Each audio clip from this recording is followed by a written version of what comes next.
I don't think I've ever looked at an extremely wealthy person and thought to myself, damn, I feel bad for them. Until today. I found this absolutely pathetic turbo virgin douchebag on TikTok who apparently has a ton of money, but is extremely insecure, and it just comes across as the saddest shit I've seen in my life. And I thought I'd share at least a little bit of this guy with you. Alright, so since y'all keep talking shit, I'm going to rub more of my opulent lifestyle in your faces. This is an actual person, by the way. He looks like Gary Vee going through a phase. This guy looks like a GTA Online character that's being controlled by a 13-year-old, and his house looks exactly the same as that. Like, it's an actual middle schooler's fantasy for shit they'd think is cool. He's trying so hard to make it look like he's not trying at all. He's doing that generic rich asshole thing where he just puts a gun out on a counter during his tour. Oh, whoops-a-daisy. How embarrassing. It looks like my AK-47's just sitting out in the open. Oh, goodness gracious.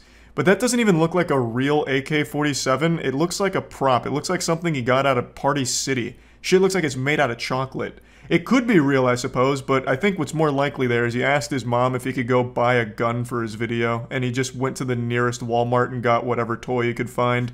I'm gonna give you a tour of just one room of my grandiose two-story penthouse in paradise. It's basically like Fifth Avenue with one of the best Caribbean Ocean views you'll ever see. What a lovely picture behind him. An American Psycho reference, obviously, but what an incredible photo shoot. His sister worked really hard that day to set that one up for him. Just to really give the impression to anyone that comes over that this guy has sex, but once you meet him, you'll know for sure he doesn't. Alright, and for those of you who say I rent my shit, yeah, I'm sure the guy that I rented my place from put these two $50,000 mirrors perfectly aligned on the wall so that I could put a 7-foot self-portrait of myself perfectly in between them. Yes, this guy's got thousands of fucking self-portraits of himself all over the place. That's his big thing. Just art of himself everywhere. I'm sure his toilet even has pictures of his face on it, so that way he's always eating your ass out. But the thing is, I can't find too much information about how he made his money, so I'm led to believe that he's just a trust fund kid who's grown up but has never really experienced anything in the world, so this is what he thinks is cool. I don't know for sure, because I really thought going into this it was satire, but the more I've watched from this guy, the more I believe that this is just him. This is genuinely what he is and what he's become. Now, admittedly, I didn't look that hard into his background. I just watched his TikToks to laugh at them. So maybe he actually did make money somehow, like scamming through NFTs or crypto or something. It's possible, but I think what's most likely is his money just comes from his parents. Dumb. Look at this. This is 3,000 square feet. One room, 3,000 square feet of pure chic opulence. That's bigger than most of y'all's houses, I'm sure. Or 3 times the size of mom's basement you live in. Ooh, hear that, basement dwellers? You just got fucking chatted on a little bit. I also love that he starts this, since you all are talking shit and hurting my feelings, I'm gonna cry on camera by pretending like my life has meaning with this money that I didn't earn. Like, he literally starts the video like, since you're making me feel bad, I'm gonna try and flex, and it still doesn't make me feel any less bad, but maybe it'll make you not feel cool too, asshole. Look at this. Look at this Calcutta marble. It's 100G of marble between that wall insulation and my dining table. And that chandelier, that'll run you about the cost of 2 entry-level Mercedes-Benzes. So, if you want to keep talking shit, go ahead. F you. I give 0 fucks. Yeah, this looks and sounds like a guy who gives 0 fucks. Literally comes on here whining and crying about talking shit so he tries to flex. Yeah, you really don't care, big guy. Alright, little advice for all you TikTok trolling minion clowns who in your language don't pull. Bitches love hot tubs. Especially decadent ass motherfucking hot tubs like this. Look at this. Yeah, this guy speaks like he just learned what cussing is. And those girls look extremely happy to be there, the way they're just rubbing up all on him. They are enamored right now. They're hypnotized by this man's wealth and suave badassness. That's like his bio. He says how much of a badass he is. It's really pretty embarrassing shit. This man is the embodiment of cringe, if cringe also came with a couple $1 million from daddy. So he keeps suckling on his parents' tits and milking them for all they're worth for these TikTok videos here. And he's obviously paid these women to be here. You can tell by the way they're acting. This isn't like normal. This is a shoot. This is a fucking shoot, and they're paid for like 45 minutes of their time. I always find that to be the most embarrassing shit about these kind of people that try and flex wealth. The women they put in their videos is always very clearly people they have paid to be there. How is that not extremely embarrassing?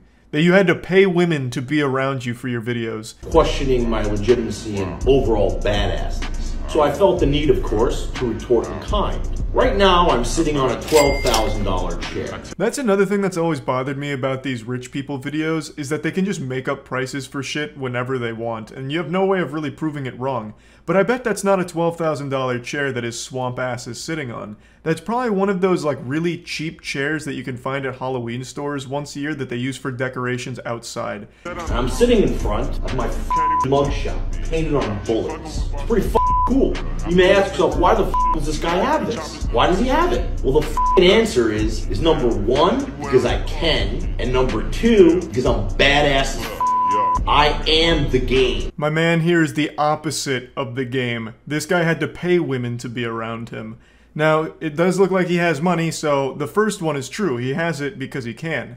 The second one, though, I don't think there's a single person alive that would consider this guy badass. He is literally crying on TikTok in almost every video about people being mean to him. So his response to that is flexing wealth on him that he may or may not have made himself. Again, I don't know for sure.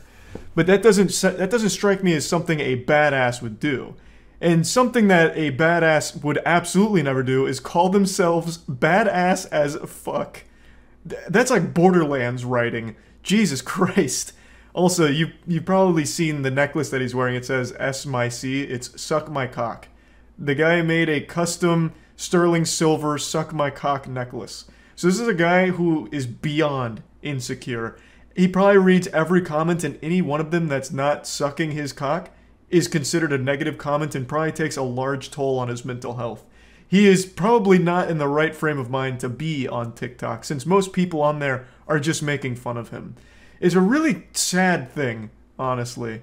And it just goes to show, maybe money can't buy happiness. That's about it. So yeah. This is a type of video I've never made before. I'm making this purely out of spite.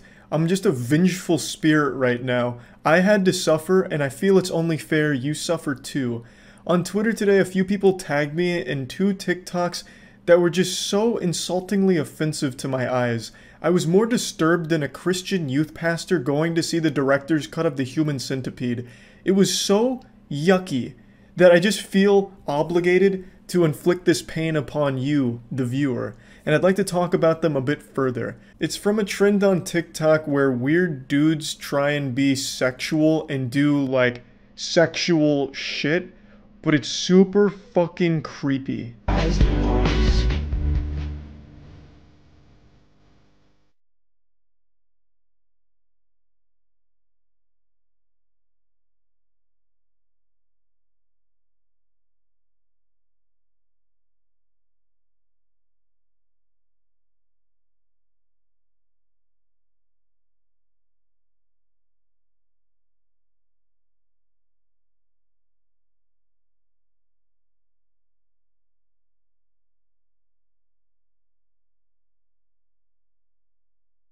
Yeah, I mean, you know, who doesn't love a video like this?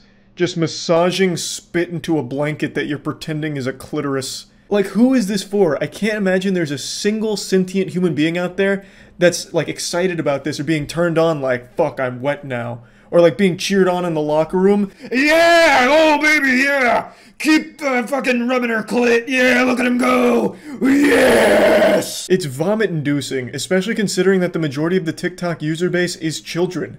And then he finishes the video by, like, grabbing and squeezing what he's simulating is supposed to be a vagina. So he's basically just fucking, like, grabbing on it like he's trying to start a lawnmower. He's fucking trying to pop a balloon in his hand.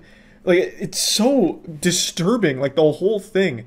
And he's not the only one. There was quite a few videos I saw just like this. I don't really get it. Maybe I'm just getting older. But how would any woman see this and be like, damn, I gotta hit this guy up. He look at the way he's massaging his spit into that blanket. That could be my pussy right now. Oh my god. He could be massaging my pisser, and it'd feel this amazing like what I'm watching in this TikTok video. This guy's truly an expert. A sexual wizard. A pleasure wizard. From what I can tell, this trend is supposed to prove that you have sex. Like, hey, no, look, I fuck, and I'm good at it. and then they have like whatever songs playing here, Arctic Monkeys or whatever is going on. I don't know the song. It just doesn't make any sense. You know, like if I was to participate in this trend, I'd want to go like full-blown Alpha Chad Thundercock status. Like, I not only know how to massage one pussy, but 50. So I'd have like some inspirational music playing, you know, like maybe Scatman or something, and I'm just going all over the place. Fucking southpaw on them, maybe get like the Zoidberg going. Just simulating rubbing over 1,000 clits around me. And then maybe I'd be considered the most sexual man on TikTok. Which, when said out loud, sounds like a crime, actually. The thing is, this whole trend is so disturbing as a viewer. Like, how is this content that anyone would leave a like on? But what's crazier is I saw so many people trying to duet with this video in particular, so there were so many people moved by it and turned on by it that they wanted to respond to it and, like, fainting, oh. It's wild. TikTok is truly an absolutely baffling cesspool sometimes.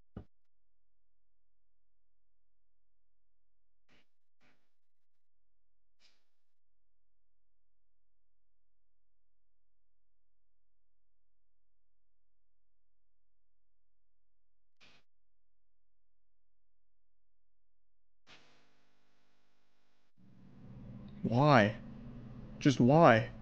My fucking day is ruined now. Dude hits a swan dive into a cunnilingus true combo. That's like a Tony Hawk Pro Skater line right there. I mean, good for him.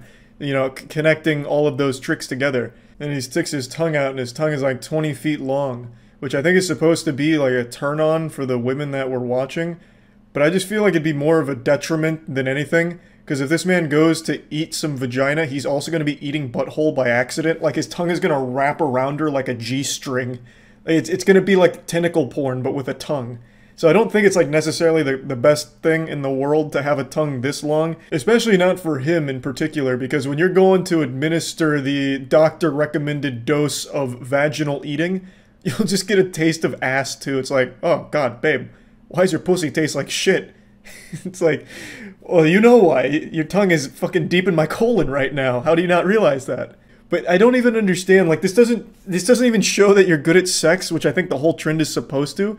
Because who the fuck is like, hey babe, you ready to bang? You ready to make a bedroom ham sandwich? Alright, here I come. And you do like a cannonball onto the bed. And then you just start like... But yeah, I just wanted to show these two videos from the trend here because I had to watch them, so I thought it was only right that you also had to experience this with me. So yeah, that's really about it. So yeah, you all know I'm not a big believer in the paranormal. All that hocus pocus and all that mumbo jumbo about ghosts and goblins and ghouls and gnomes and Santa Claus. It's all a bunch of hooey. The only metaphysical conundrum that I believe in is the mystery of why I'm stuck at 5'6". But aside from that, not much else. Though today we're going to be talking about something that's got me scratching at my chinny chin chin here in curiosity, because there is a TikTok time traveler who made a few predictions, and they actually kind of blew up on TikTok. So much so that we had someone come out to the warehouse about 2.5 weeks ago to help fix the air conditioning that was broken. And before leaving, he mentioned to Matt that we need to make sure that we really hunker down, board everything up, and prepare for a Category 6 hurricane that was blowing in about 2 weeks. And Matt was stunned. So Matt sat there like he had just been hit with a fucking flashbang and tear gas at the same time. His brain literally blue screened upon hearing this. A Category 6 is not real. That's never... Category 5 is the highest it goes. So this goes above and beyond. It's going fucking plus ultra. And this guy is claiming that there's one on the way, even though there was no information about that anywhere.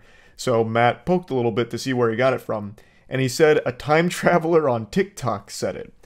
And that's when the light bulb went off in Matt's head. Eureka! He knew it was time to take this seriously now. There was a lot of weight behind this claim. So this is the video that was floating around and actually gaining a lot of steam online. Yes, I am a real time traveler. Here are all of the events to come in the final months of 2023, September.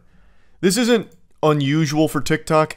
Every single goofball with a phone likes to pretend that there's some kind of time traveler giving us warnings, and they just make like a ton of fucking outrageous claims. And this one said on September 4th, the first ever Category 6 hurricane occurs. It runs up almost the entire US East Coast, but it mainly affects Florida and both the Carolinas. Now, when Matt told me, I had already told him I knew that, because I am very in touch with the goofy shit that happens online. I had actually already made fun of this video on stream as well. When Matt told me about this, I giggled quite hard. I nearly spit up on myself. I still can't believe that real human beings in the real world will see some shit like that on TikTok and not give an iota of thought to it, and never even have the idea that it could be a lie cross their mind. This is a complete stranger on TikTok claiming to be a time traveler, making outrageous claims, and then some people just pog out to it and take it at face value, believing it. Like, holy shit, a Category 6 is rolling in, we gotta get fucking prepped. John Titor on TikTok said so. John Connor, Johnny Silverhand, the TikTok time traveler, this asshole said a Category 6 is coming, so it must be true. It's amazing. But the reason that I mentioned this was 2 weeks ago is because fast forward to now, and we had Hurricane Lee forming, and it was a very quick Category 5 and only getting stronger, threatening the East Coast. And a couple days ago, Matt told me, Charles, if this turns out to be right, we're gonna feel real fucking silly for making fun of this. He tried to warn us, but we didn't believe him. And I was actually starting to panic a little bit, thinking the universe around me was crumbling. My understanding of this very dimension we inhabit was starting to be called into question here. Maybe this was the one asshole telling the truth and is somehow an actual time traveler trying to get the message across. And I spit on it. But then it turns out, no, he was completely wrong.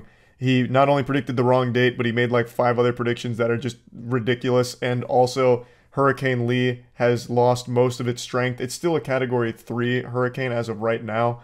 And it's also not going to Florida like the time traveler predicted. I also want to show you the other predictions they made in the same video. They said on September 10th, 20 people are chosen to see the afterlife, to know what it is like when you pass.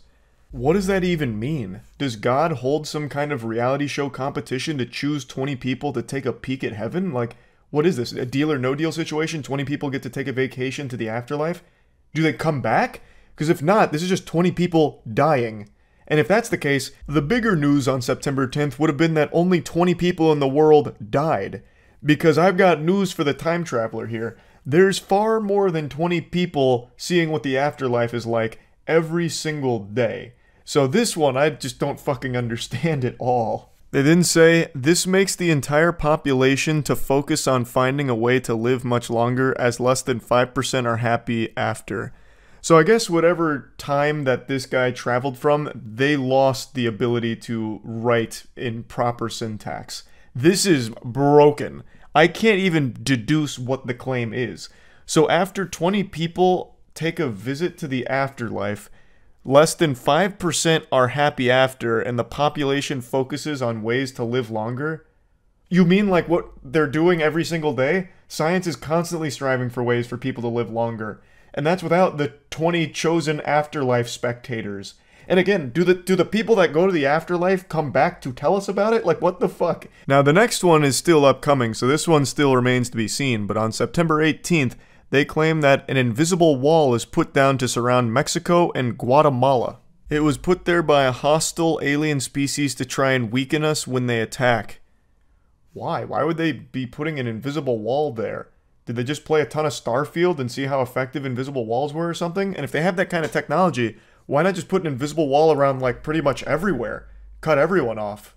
And also, why even use that in the first place? They also just fucking attack. If they're here, they'll probably beat our ass in an all-out war. The final claim from the time traveler for September of 2023 is on September 23rd, a Spirit Airlines plane crashes in the middle of the Atlantic Ocean.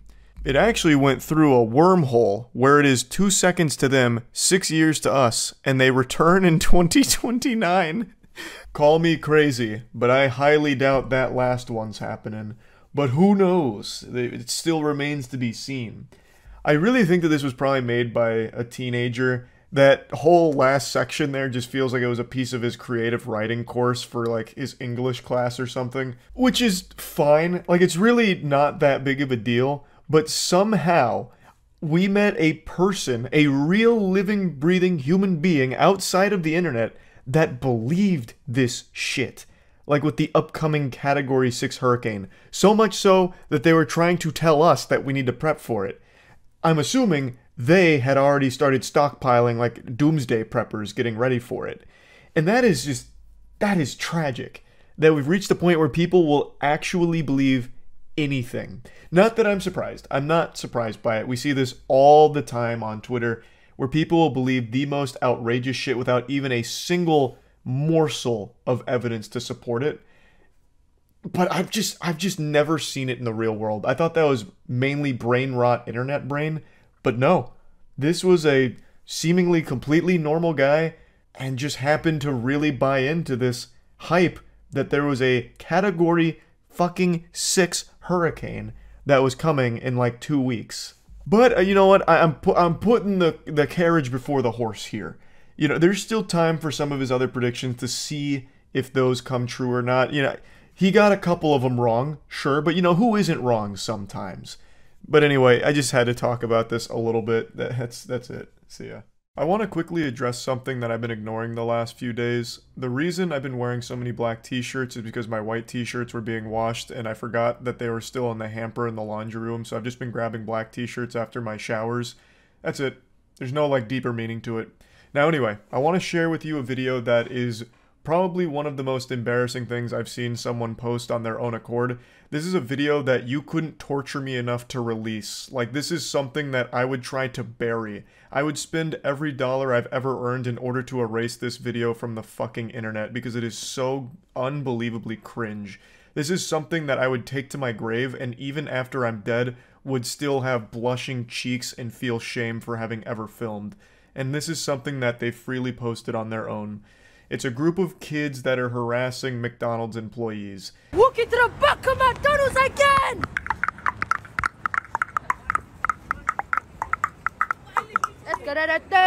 Yeah, I wasn't exaggerating. These are actual milk-drinking, diaper-shitting children. But that doesn't excuse the behavior, and it's mainly the reason I want to talk about this, because they get away with doing all kinds of degenerate shit because they know the authorities can't fully punish them, so they always just get slaps on the wrist, if that. Which just allows these clout-hungry little goblins to continue doing this degenerate shit for views on TikTok, and then they grow up into just fucking losers. I understand you can't just throw these 13-year-olds in jail for any of this, but there has to be some kind of punishment to fit the crimes. Like, okay, you kids went on video to harass these McDonald's workers, so we're going to your house and we're taking away your Xbox, and we're repossessing all of your Fortnite V-Bucks and deleting your account. There's just gotta be something, because clearly they're not getting discipline from their parents at home, probably just being sat down in front of an iPad having their fucking brains rot, so they think this is a good idea, and that the only thing that matters in the world is internet views, so they keep coming up with dumb shit like this, harassing McDonald's workers, and that's just the gateway drug. In 5 years, next they'll be doing like the fucking Kia challenge where they're stealing cars, and then next it's charging people in a Walmart parking lot with a knife, and then they get themselves shot. As you can see, I'm walking, yeah? Let's go, let's check the inspection. It's the Mizzy. I'm a wife from Mizzy. Alright, let's check the inspection. I'm walking, let's check the inspection. Thank you very much. Inspection. It's a sensory overload because the kid who filmed it is also doing voiceover after the fact, so it's overlapping. It sounds like you're caught in like a Dormammu time loop. It's just constant words and nonsense. It sounds like when you're playing Chivalry 2 and people are just spamming voice lines all over the place. It sounds like when the fucking nematodes show up to the Krusty Krab.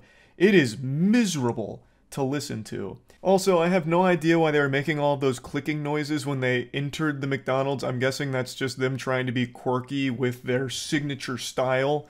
But really the background noise that should have been playing whenever they roll up on something should be circus music, because they're a bunch of clowns. Now, I know all of this sounds mean because they're actual kids, so I'm picking on children, but god damn it, the authorities aren't doing anything about it, so I might as well step in and try and, like, you know, deliver some hard truths that what they're doing is fucking cringe and embarrassing and they should feel shame for it. Like, this is awful. It's fucking stupid. They should be insulted for it. Like, especially now, so that way they'll stop doing it. Inspection, crazy. I have to check the inspection, I have to check the fries and everything. But man, I have to check everything just in case. And me and my bro, we got locked in there, bro. Look, me and my brother. They locked us in it. They locked us in it. It just doesn't stop. So they're in the back of the kitchen, they're like walking around, like touching some of this shit, bothering all of the workers, just being an actual headache. Just a blemish on society here, just for nothing other than TikTok views. It's so fucking juvenile. And yes, I know they're kids, goddammit, I get it. But this is fucking trash. This shouldn't be encouraged. Hats off to the McDonald's workers for taking swift action here. They immediately call the police and then close the door so that way they're trapped in that one location until the police get there. And also, I'm gonna give a little free advice to the kid that filmed this. Give up. Making videos is just not for you. Like, the whole idea behind this with walking to the back of the kitchen is garbage in the first place, but also you clearly have no fucking clue what you're doing. You're doing voiceover while all of the other words are being spoken, so it's just pure commotion and pandemonium. No one can make out anything that's going on here. It sounds like we're listening to Charlie Brown's parents. It's fucking awful. Just stop. Just try and commit to something else that's not fucking pranks or whatever this was supposed to be. My legs were sinking. My heart was bum. I was scared. Like Ronaldo. Call the police. Sexual harassment. I'm recording this. I'm recording this. It literally sounds like they're accidentally emoting. But anyway, you can see that these little scumbags aren't just here doing an innocent prank. Now they're saying that if the police get there, they're going to say that they were sexually harassed by the workers. That's a serious thing to do. I mean, that's a fucking crime to falsely report something like that. That's just downright evil. That's just straight up fucking evil. Man, then we're outside in the fucking district every fucking time, bro. What? Bro, what are you gonna do, bro? Come, badness, bro. She was recording me. I was like, hey girl, record me. You might as well get my number before I'm famous. You just walked in. Honestly, this whole video kind of sums up the human brain on TikTok really well. It is actual constant fucking noise. Just gibberish. Literal random fucking noises at all seconds because they didn't want a single millisecond to go by without some kind of fucking noise because there needs to be perpetual jingling keys on that platform, which is why there's always like Subway Surfers underneath every video. It's kind of frightening. I really do wonder what TikTok has done to the human brain and if we're going to see any kind of wild effects from that in like 10 years. If people are just going to be completely unable to focus on one thing, they're going to need like multiple things in order to keep their attention. It's not right. You are not.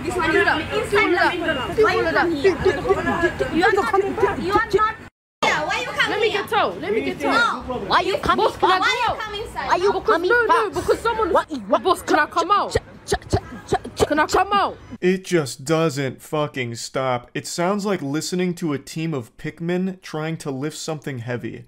Now, I know that I kind of insinuated that I view a lot of these things like a failure of parenting, and that's not always the case, and I recognize that. It's kind of wrong of me to assume that kids like this are the product of bad or neglectful parents.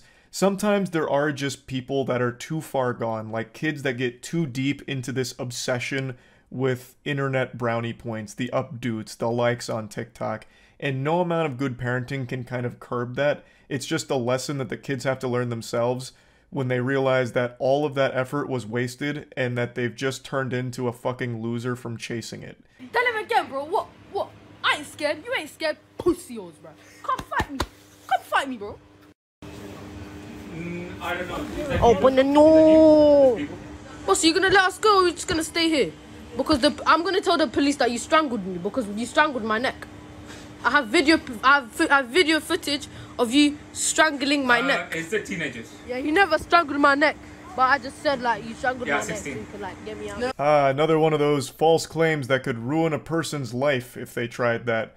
So now, not only were they going to accuse them of sexual harassment, but also accuse this guy of strangling the kid's neck. And he even admits, like, yeah, that guy never did that, I was just going to say that. Which is fucking crazy. That's nuts. That is just evil. Like, full stop. That is just evil shit. My legs Started to do this stanky last night.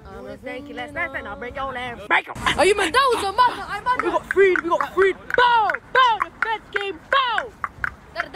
Yeah, so you just get to walk out after the police get there. I really do think all of the workers handled this pretty well. They immediately called the authorities, kept them there until they got there. It's just a shame that all of that effort was moot, and the kids will likely just come back and do this again for more internet views since this kind of went viral for them. But yeah, I just wanted to talk about this because there's been like a real rise in kids doing stupid shit in public for the sake of internet views and at the expense of just normal workers. It's really frustrating shit, and it doesn't seem like it's going to stop anytime soon since the kids aren't getting punished for it, so why would they stop? They don't care about like the negative reception they get online. All they care about is the big number they see next to their views. Nowadays it feels like kids are almost incentivized to be the biggest douchebag possible as early as possible so that way they can start farming views because outrage is the quickest way to like relevancy on TikTok and that TikTok fame that they even mention in this video. Like, they are clearly aware that by being an asshole in public, they're going to get some attention from it. So it's almost like incentivized, and there's just got to be some way to curb that. But yeah, anyway, just wanted to kind of talk about this a little bit. That's about it. See ya. Yeah, it's only been a couple days since I talked about the NPC TikTok live streaming trend, and it is completely out of control now. It's spreading faster than the bubonic plague, and it's significantly worse for your health. It is tragic that this is the state of entertainment now. I don't blame any of the streamers hopping on this trend because it's an infinite money cheat code right now. This is a non-stop avalanche that's only gathering more and more steam, but instead of it being an avalanche with snow, it's an avalanche with doubloons. This is legitimately free money because people, for some reason, are just throwing all of their allowance, all the schmeckles from their pockets at every single TikTok streamer that's doing this NPC trend. I'm confident all of you have heard and seen this trend by now, but just in case, I'll introduce you to the patient zero that started this NPC streaming outbreak. Bruh, fire, meow, hee-haw, yes, you got me feeling like a cowgirl, let me write it, huh? Aw, thank you, Fruity, I love you. Balloon. That was good. Coconut. Hee-haw, yes, you got me feeling like a cowgirl, This is Pinky Doll, and with the rate at which she's growing from this trend, she'll end up being more well-known than the Bible at this point.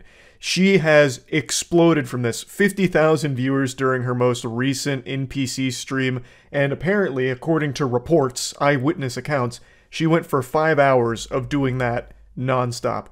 Can never fault the work ethic there. That is some fucking iron will. That is a certified top 10 anime never give up moment right there. 5 hours of just repeating the same emotes forever. Literally just spamming taunts in a fighting game for 5 hours like this. That's not easy. That's beyond mind-rotting. But that's where the money's at right now. She has blasted a new market wide open here with weirdos that want to watch NPC streams forever.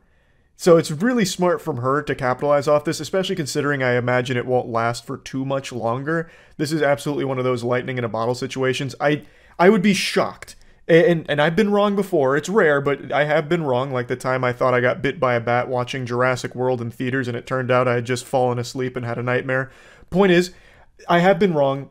And I don't think I'm wrong here. I believe this trend will probably fizzle out and die like a sad little wet fart within about another week or two. 2 at most. I just really don't envision a world where kids will continue to keep coming back to these because it's the same thing every single time. Though, I'm going to go ahead and argue with myself here.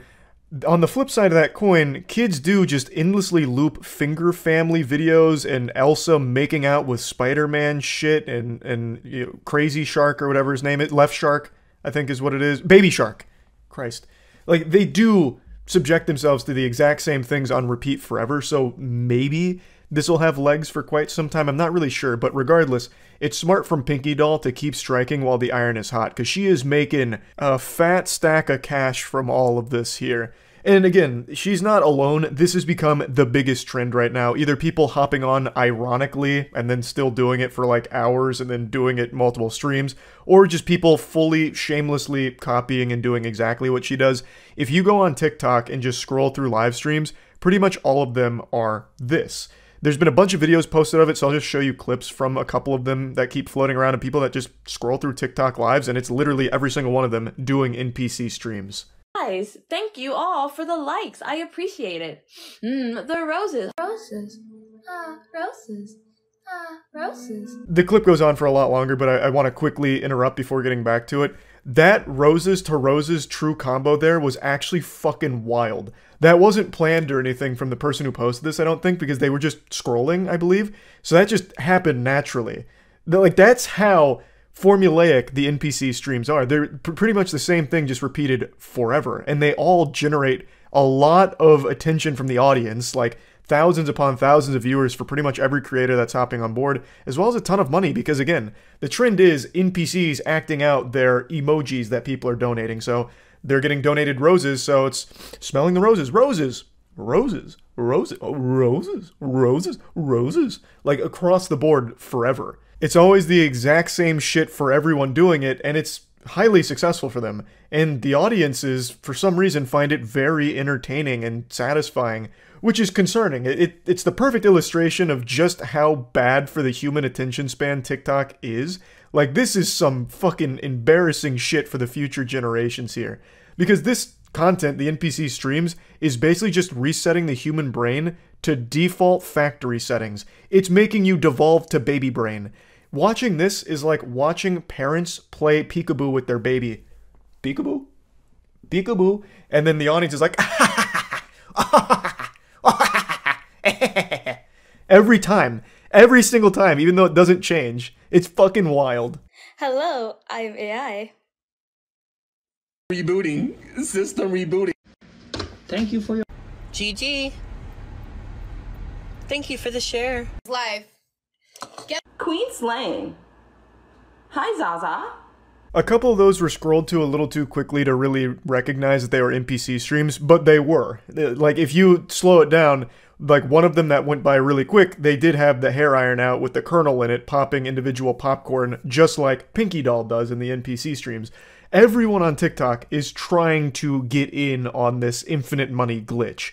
And the content itself is legitimately just perpetual stimulation, jingling keys, making as much noise as possible, as often as possible.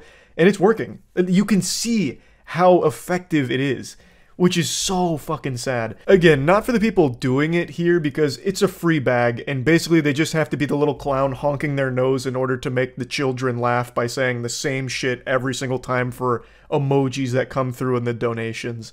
I don't really get it. I'm not a fucking psychologist here, but if I was to spitball a guess, maybe this is like an audience of people that didn't get a lot of attention growing up, like their parents didn't play peekaboo with them, or Here Comes the Airplane with their vegetables, and seeing someone do something similar is kind of filling that missing piece in their soul, and that's why they keep coming back every single NPC stream and watching and donating to all of them. That would be my guess, but again, I can't really sit here and psychoanalyze every single spectator of this new sport and try and understand the inner machinations of their complex noodles out there. It's a little beyond my pay grade. I don't fully understand it, but I respect the people that are on the grind making a ton of money off of a wacky trend like this. I've also heard a lot of other people refer to this as an NPC fetish, which again could be true, maybe, I suppose. That there's maybe some merit to that claim, but I'm also not a fetish scientist, so I'm pretty in the dark on that one too. But regardless, one thing that's inarguable, it's extremely successful, and it's not showing any signs of slowing down. In fact, it's only growing in popularity. But again, I do think that its days are numbered. I don't think it's going to last that much longer, so anyone that's on the NPC trend, you gotta stick this shit out for as long as possible. Fucking grip it as hard as you can in order to just continue to squeeze it for a little extra juice. Also, I mentioned that it's not easy to do this, because it's not. Like, it's super simple, but it's not easy. It's many hours of just repeating yourself forever. But what I am surprised I haven't seen more of, and maybe it's just because I don't watch the NPC streams, I only see what gets posted online for the frequency of it.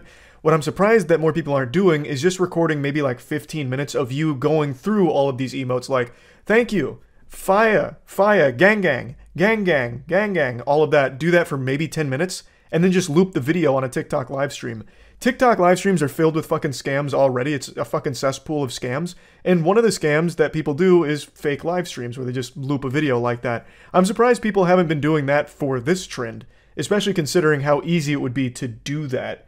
Like, I don't think anyone's going to be sitting there and recognizing, like, oh, they didn't react to the roses. Oh my god, they didn't react to the dumbbell. Wait a minute, this is fake.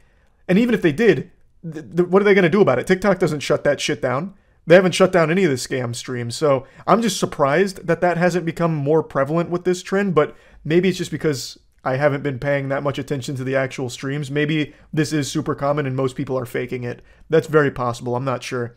But yeah, I just wanted to talk about this a little bit because it is completely fucking out of control with how big this has become. That's about it. So yeah. This week I saw something so baffling that it's really genuinely making me question if the human brain is devolving, becoming smoother, less wrinkles. It's the case of the TikTok giant.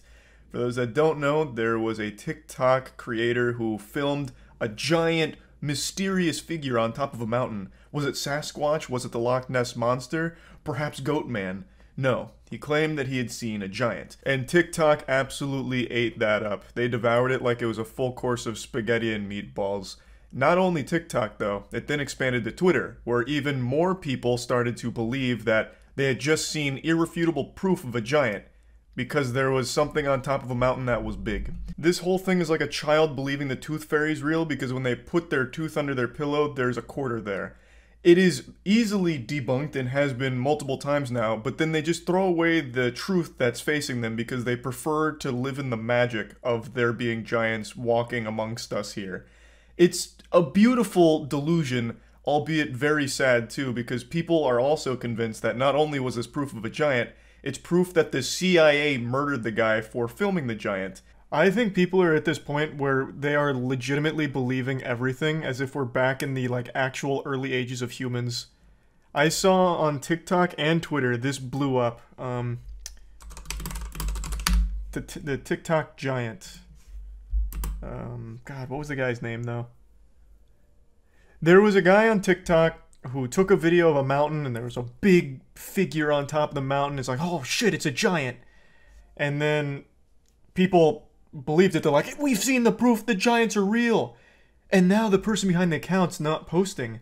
The person's gone missing. So they're like, the government must have got him and killed him for exposing the truth. It's so fucking crazy how, like, I actually think there have been irreparable damage done to the human brain because of TikTok. These are people, adults, actual adults. You know, why don't I just pull up the Twitter account that was talking about it? Talking about how it's the truth, there was really a giant there, we've known all along, and now that this guy blew the lid on it, the CIA got him and killed him. And then the guy leaned into it, he made this video about how it's all fake and it looked like a hostage video, and they're like, oh my god, irrefutable proof, you can see that the CIA is making him say these things. Where's the original post? Here's the video in question though. Andrew Dawson, thank you.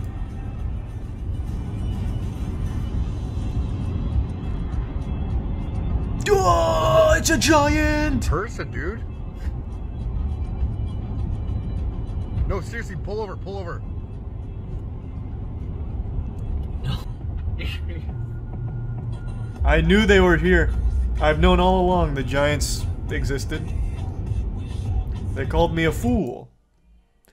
Also, it's dangerous to scroll in the comments, but I'm pretty sure, you know, I'm not even gonna bother with the Council of Cock being down there as a possibility.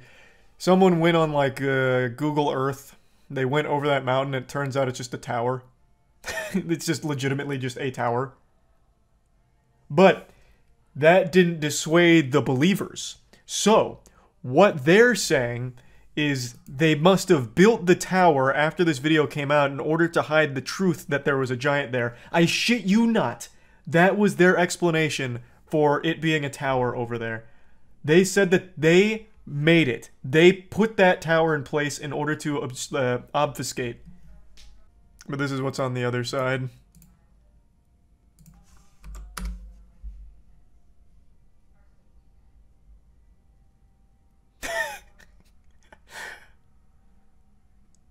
I think the top comment on this is still, the government put that there in order to hide the truth. I'm gambling, but I think I'm right with this. Okay, not the one. You, another person that's trying to keep information no one cares about hidden. Everyone knows it was a giant, everyone still doesn't care. We care about the man being murdered for discovering it, though. We don't trust you. Isn't that crazy? They think the government killed this guy because he caught a video of a giant. That is the human brain in 2023.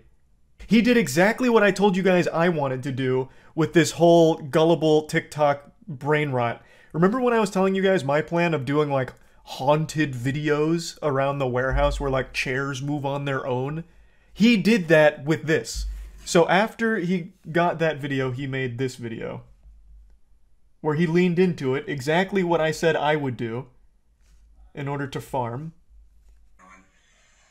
Sorry to disappoint you guys, but all of the videos that I posted were scripted. They were just fake. They were just strictly for it. So, he leaned into it. He made this video like, it's all fake, you know, this and that, and he made it look like he was under duress. So people are like, clearly the CIA got to him. They're making him say these things. He did every single thing I said I would do with my farming of these fucking idiots. And they believe him fully. They believe he found a giant up here. And then the government killed him. It's so good. We live in an age where everyone has access to a video recording device at all times. Pretty much every nook and cranny of the world's been explored. And a fucking giant would be one of the hardest things to miss. And somehow, this is a confirmed giant. And it's just a coincidence that there happens to be a tower on the other side of this. Wholeheartedly believe it. This isn't even the biggest Twitter thread about it. There was a thread by this lady who's in her early 30s talking about how the government can't be trusted because they're killing us for finding the truth of things they don't want us to know about, citing this video as an example of the giant. And I believe the same woman also started talking about how they're killing people who are finding gnomes. But I may be getting her confused with someone else that was talking about it. People legitimately are believing in fairy tales again. We're going so far backwards. Charlie working for the government. I'm trying to keep you guys from the truth. You're not ready for giants. Those fucking bastards. Filthy monsters they are. I'm doing you a favor. You're not ready to... You can't handle it. Now, looking into it, there was an obituary posted for this individual from a local news source. So it is possible that he did pass away in early 2022. But people are attributing that death to a mysterious circumstance, and it being the CIA that took him out, like it was fucking Jack Bauer on a vendetta to kill this man because he had seen a giant. Why? Well, I don't know. That's not a question that ever gets asked in these situations. Just going through any natural thought process here and breaking it down, what would the government have to gain from hiding giants? Unless they have some kind of secret alliance with the giant tribe, there's just absolutely no reason they'd want to shut this shit down. Put the kibosh on it. Or unless if you look at a giant in the eyes, it gives you eternal life or something, and the government's hoarding that to themselves, or their urine acts like the fountain of youth. Just nothing adds up here when you start connecting the dots. This isn't like a Men in Black situation where they're hiding aliens by going around and neuralizing everyone who sees alien activity, where the excuse there is they don't want people to panic. When it comes to giants, that'd be the hardest thing in the world to keep the lid on. Like the cat would get out of the bag so quickly. Because it's a fucking giant. They're huge. They're enormous. This one, assuming patient zero here was truly a giant, this one was spotted on top of a mountain fucking 40 miles away. So you'd have a real tough time. You'd have your work cut out for you to keep that under wraps. It just, like, and even if there were giants, the existence of them probably wouldn't cause a panic on the same level as, like, aliens or anything. There's absolutely no reason for the government to be hiding the existence of giants. And I can't believe I even have to say that. I feel like I'm having a conversation with, like, the D&D club at a middle school.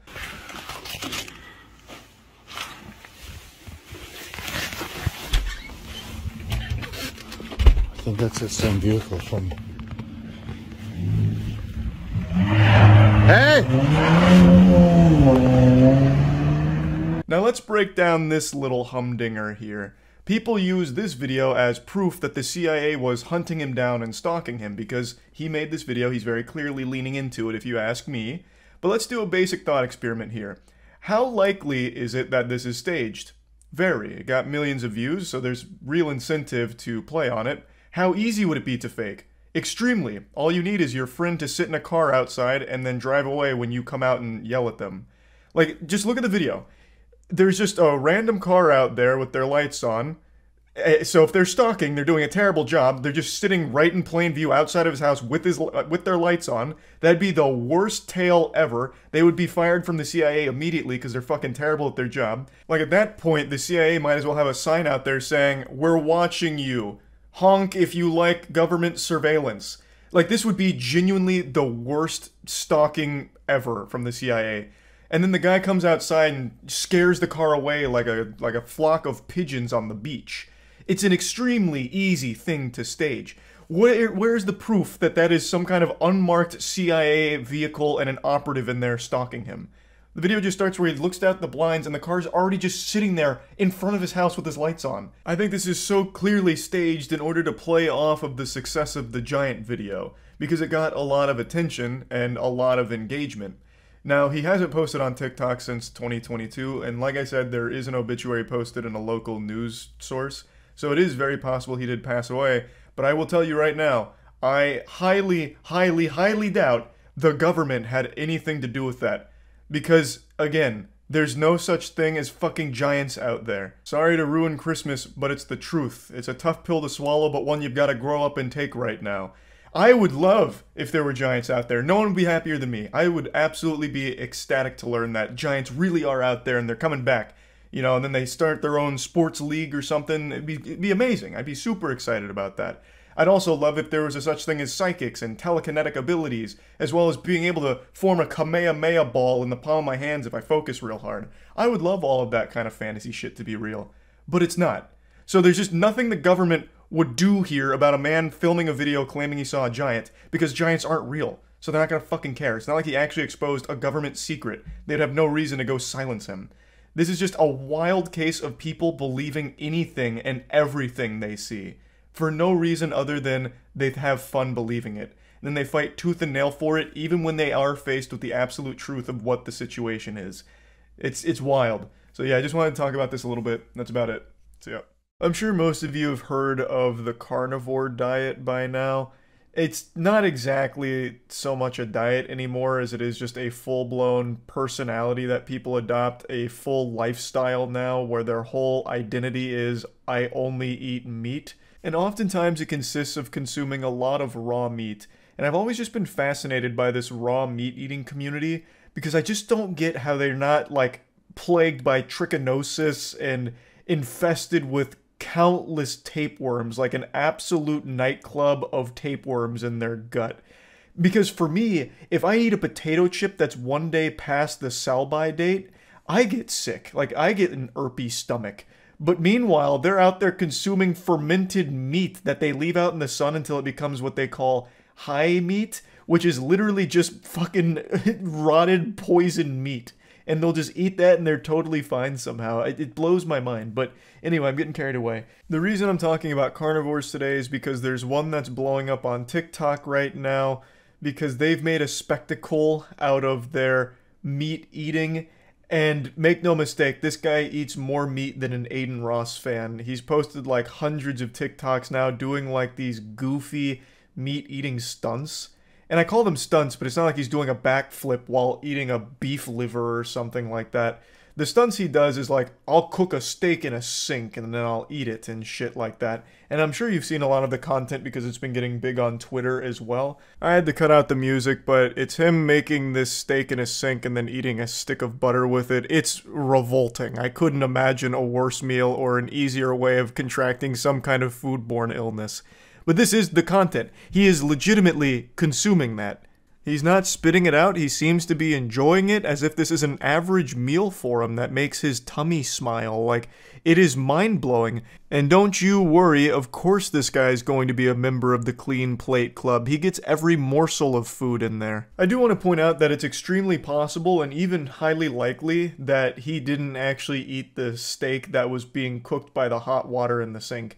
We don't see him grab that steak and put it on the plate. He could have swapped that out for a normally cooked steak, but I mean, he still ate a full fucking stick of butter in that case, which is just a gross idea in and of itself.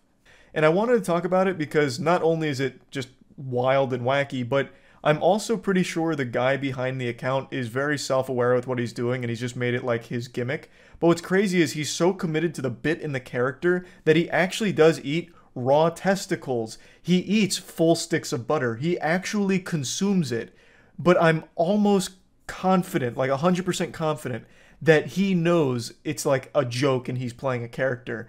I've never seen someone do so much method acting in my life, if that is truly the case, if I'm correct about that. Like, he has made his carnivore diet more of like a freak show thing. So he's making testicle butter pops, where he takes a raw testicle, puts a stick of butter in it, and bites it, for example. Guys, if you have never had a testicle butter dog, you need to try this. Raw testicle with a little sliver of butter on the inside. There is seriously nothing better. This is going to give you all the signaling molecules to get you bucked up, and the healthy fats support your brain and your hormones. This is my favorite snack.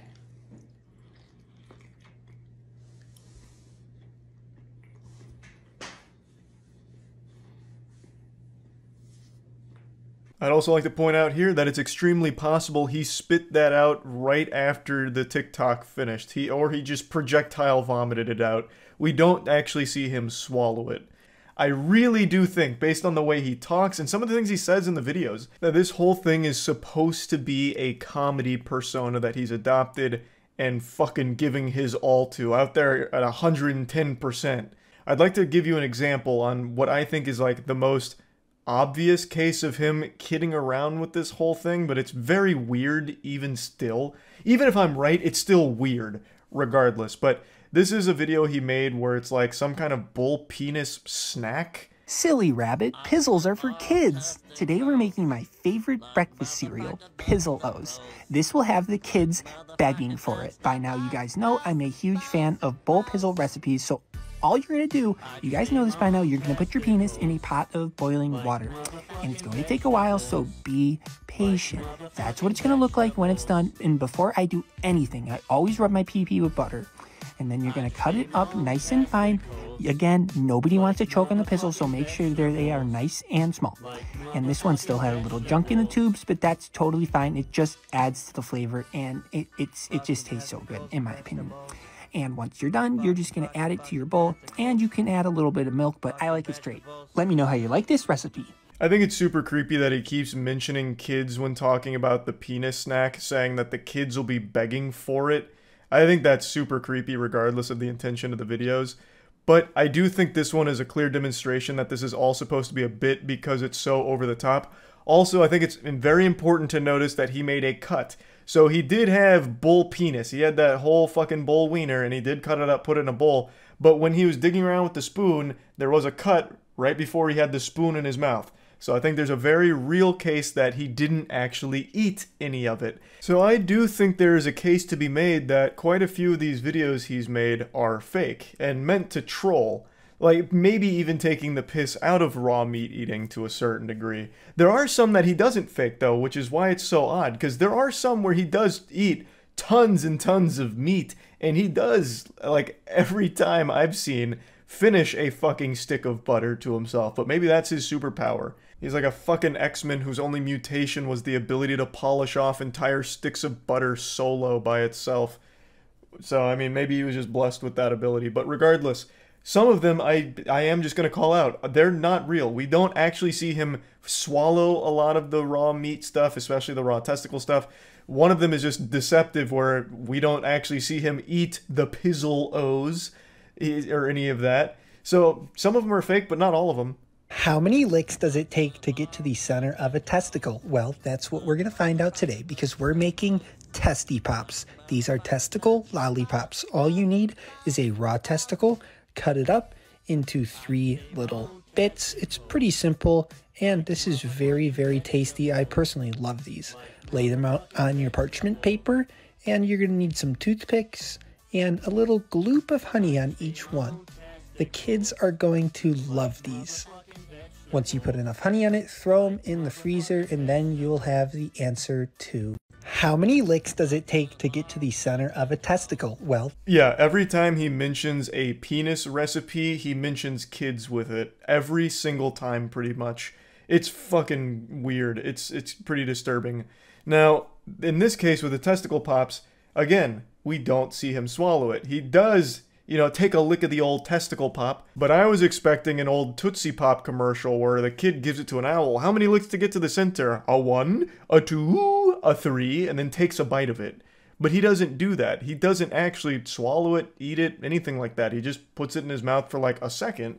So again, I think this is a case of he probably spit it right out instantly afterward. This is what happens when you eat 4 pounds of ground beef and sticks of butter every single day for months. And no, I'm not exaggerating. This is my carnivore diet dirty bulk. Starting out at 185 back in August, 3% body fat, visible abs. And this is me today at 205 pounds, feeling a little out of shape. But for the past 6 months, we have been way overeating. I'm talking sticks of butter wrapped in prosciutto, tablespoons of maple syrup on everything I eat multiple times a day, beef tongue on white rice, and these are all very nutrient-dense foods. I was just overeating them for every single meal for months on end. And keep in mind, I really wasn't doing any weightlifting over this period. I was just doing a lot of rowing. Here's me out at lunch having a stick of butter. I would actually do this. This is another one that showcases, like, there are times where he legitimately does consume the food that's on his plate. Like, that 3 pounds of beef and a full stick of butter, he does eat all of that. And he doesn't have a beverage. He makes sure to point that out, saying no bev. And he's right. He doesn't have anything to lubricate the gears there. He just straight up eats all of that. And then he does shove a stick of butter right down his gullet in public. The confidence to do something like that is almost admirable. But then there is an example of one where he doesn't swallow. That's the butter wrapped in raw meat or whatever. I already forgot what it was. But like, that's another one where we don't see him like actually eat that or anything. So I don't know. I feel like there are real videos in here, but sprinkled throughout there are the more outrageous ones where he's clearly not actually finishing those. Like, those are all put on for the sake of the quick TikTok, and that's it. Like the Penguinz0 I'm going to harp on quite heavily because there is a cut. We don't actually ever even see him eat a Penguinz0. So he probably faked that entire one right there. So anyway, I just wanted to talk about him a little bit because it's still fascinating. If this is all a character and a gimmick, that I think it is, because a lot of the videos seem a little more blatant than others. There's one where he's talking about like taking Trin and shit that's clearly like very tongue-in-cheek. But there are some where it's like, maybe this guy actually does eat this way. It's just a very interesting situation that I thought was at least worth mentioning. And yeah, that's really about it. So yeah. Fear of the unknown is probably the most popular fear on the planet. I feel like most people are afraid of things they don't fully understand, and that's what I'm here to talk about today. And I'm sure a lot of you have already seen this, but I am fascinated and disturbed by a very popular branch of TikTok live streaming content that's blowing up right now. I'm like a dog when you get a vacuum cleaner out. I cower in fear because I really don't understand it. Now, TikTok live streams already have a reputation for being horrible. It's just an absolute wasteland. It's full of trash, more so than a landfill. I don't think there's ever even accidentally been a good TikTok live stream, except for the time a ton of people were illegally rebroadcasting the Super Bowl on there. Just going onto that platform to watch live streams is like going to an active war zone to tiptoe around landmines, but in this case, there's no safe spot to tiptoe. You always hit a landmine of fucking cringe. Gang, gang. Gang, gang. Ooh. Ice cream so good. Yeah, strong woman. Balloon. Yeah, strong woman. This is what we're here to talk about. This is some kind of NPC live streaming trend where TikTok creators go live and then just act like NPCs here. Someone really summed it up best by saying that this feels like someone canceling combos in a fighting game. She just keeps randomly emoting like if you're spamming taunts in Chivalry 2 or in like Super Smash Bros. Melee. Show me your moves. Oh, show me your moves. Show me your moves. I don't know how long she streams for, but it's gotta be fucking exhausting. It is non-stop jingling keys with no breaks. Because she's smart. She knows that on TikTok, kids leave if there's even a split second of dead air. Silence is the #1 enemy on TikTok. Silence is the devil. It's like the opposite of a quiet place where you have to be quiet to keep monsters away. This is the loud fucking doofusville platform where you have to be making as much noise as possible and stimulation out the wazoo, or else people immediately turn it off. Which is why most popular videos have like 5 different tiny videos inside of them, like cutting soap in half with a knife, or the loud sounds of 5 trash cans being slammed together like cymbals while Temple Run's playing on the bottom right and GTA 5's on the top left. And she's come up with a more effective money-making strategy than free armor trimming in RuneScape. She is constantly acting out tips. So, people tip her, and she acts out the associated emoji with it, which incentivizes more people to keep tipping, which keeps supplying the stream with the NPC content. Yes, yes, yes, yes, yes, yes. Yes, strong woman. Yes, strong woman. Slay, huh? Oh, take your gaps. I love you. Slay, huh? Gang, gang. Gang, gang. Gang, gang. Yes, strong woman. Ugh. Fire. Butterfly. Beautiful. Okay. Fire. Gang, gang. Gang, gang. Oh, where's my feet? Ooh, gang, gang, gang, gang. Yes, popcorn. Gang, gang, gang, gang. Fire. Gang, gang. Pop. Amazing. Ooh. For those that don't know how it works, on TikTok, they're so quirky and raw XD random that instead of just donating to a creator on live, you tip them with like emojis. So you give them like some roses or a dragon or a galaxy or a lemon or some shit like that. And then the creator can take this random assortment of Microsoft clip art and then turn it into money. So that's what's happening here. She's getting these tips and then she's just doing a short little performance with the tips as like an NPC. And on TikTok, it seems like people are constantly tipping. It seems like one of people's favorite pastimes on TikTok lives is giving away all of the money they have to their name.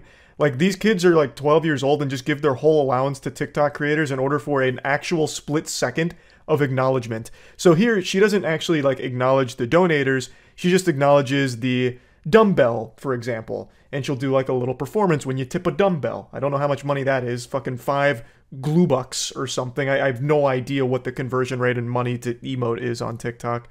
But that's the whole strategy, and it's very effective. She's not the only one doing it, but she is the most popular right now. And she is engaging in a bit of whimsical silliness by having a hair iron out and popping individual popcorn kernels with it. So that's just another, like, piece of the puzzle here for keeping people hooked on it, because it's so weird and wacky that it makes it mysterious and mystical. Like, oh my god, she's cooking popcorn with a hair iron, kernel by kernel, slowly? Why, I gotta message my friends to turn off the Finger Family videos. We gotta get in here quickly. They gotta see this. She's cooking popcorn with a hair iron. There's nothing like it. You don't want to miss it. So it works out really well because it's a combination, a perfect storm, a geostorm for everything that works on TikTok. Perpetual stimulation while, you know, being able to constantly spam the emotes and talking so there's never any silence, while also having that, like, XD random with the popcorn and hair iron, which is something that does very well on TikTok. So she's fucking crushing it. Now there's a lot of copycats doing it.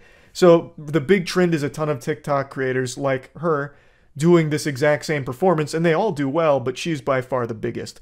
So they like move around, like they have idle animations. It's like you're on the Choose Your Fighter screen in Mortal Kombat, but for them, the only fatality they have is fucking cringe. Yes, you got me feeling like a cowgirl. Let me read it, huh? Gang, gang. Gang, gang. Gang, gang. Ice cream so good. Gang, gang. Gang, gang. Yes, yes, yes. Gang, gang. Gang, gang. Ice cream so good. Oh, take it, I am. You got me feeling like a queen, huh? Slay, huh? Slay, huh? Gang, gang. Gang, gang. Ice cream so good. Balloon. Gang, gang. Gang, gang. Gang, gang. Oh, what is that? Gang, gang. Balloon. Gang, gang. Gang, gang.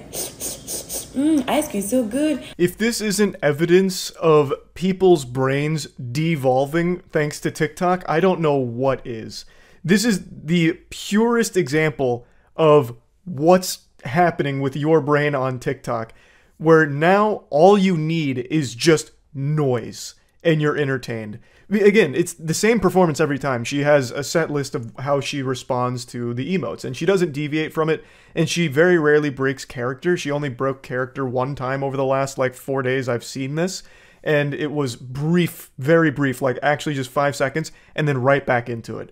There's no interaction. There's nothing beyond just seeing the same emotes over and over again. It's like if you watched a 10-hour compilation of the same 5 Fortnite emotes repeated forever. And you keep tuning in every day and you're giving money to it in order to keep fueling the perpetual motion machine.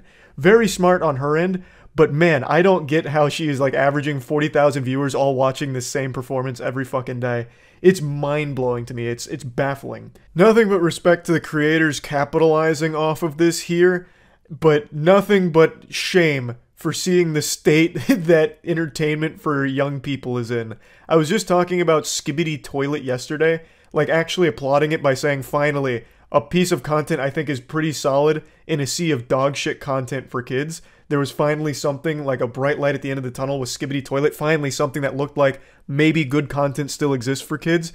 And then immediately I started jumping into this rabbit hole with the NPC live streams, and I'm right back to where I started, where I feel like every single kid is doomed to failure for the rest of their life thanks to their brain being rotted by TikTok. But anyway, just wanted to talk about this a little bit because I found it pretty interesting and obviously kind of goofy. So that's about it.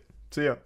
Hey, I'm home, back from the little Christmas vacation that I took to a basement up north, a basement that I wanted to be in, and I came home and thought, what better way to celebrate the holidays, quite like hopping on TikTok and watching some TikTok moms do goofy dances while their children die in front of them at the hospital. Yeah, it's not an exaggeration. It's become a little bit of a trend this holiday season for these narcissistic TikTok moms that are terminally addicted to posting cringe on TikTok to go to the hospital where their children are struggling to survive and do dances on top of them. Like, not on top of them, they're not like literally dancing on their fucking corpse or anything, but do dances next to them. So it's a video of these TikTok moms with their sick child, and they're just doing these fucking whipping and nay-naying, hitting the fucking stanky leg and shit, while their kids are dying. Now, admittedly, that last part's a bit of an exaggeration. Not every single one of these videos is the kid in a life or death situation, but all of them are sick because they're in the hospital at the ICU. And the moms all use this as a way of getting some updoots on the platform. And they always say, like, a mother's love for their child is the strongest, most powerful thing in the world. That's a fucking lie. A mother's love for TikTok likes is significantly stronger, and I'm only going to show you one of the videos from this trend, the biggest one by far, and as always, don't go harass the person or any shit like that.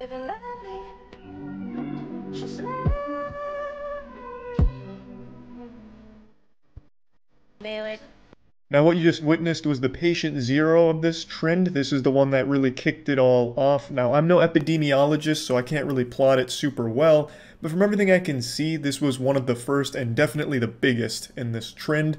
So this is a mom that's busting it wide open, hitting the Gangnam Style while her infant is diagnosed with RSV and struggling to breathe on their own. RSV stands for respiratory something virus. I can't remember the S. Respiratory selfish mom virus. I don't remember. But oftentimes it's not fatal. It's something that does occur pretty frequently from what I remember. Now that's not to say that it's trivial because it can be fatal. So it's not exactly a diagnosis that you'd hear and start wiggling your finger and celebrating. Oh, my kid's got a respiratory virus? Oh, hot dog!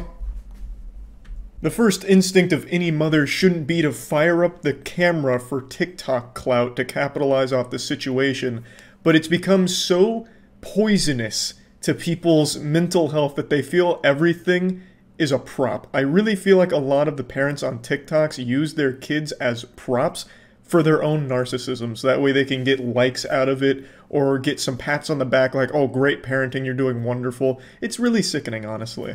I just think so many people have been brainwashed by the fucking stupidity on the platform that they think something like this is okay or normal. It's just been so ingrained in their DNA at this point. We care more about TikTok likes than, like, the health of our own family, it seems. Because there are people that defend it like, this is a coping mechanism. In fact, this is really good for the infant because they'll see the mother's positive vibes, she's dancing, you know, it's nothing serious. And while there is some merit to that, you know, keeping a positive attitude in a bad situation, you don't need to fire up TikTok for it.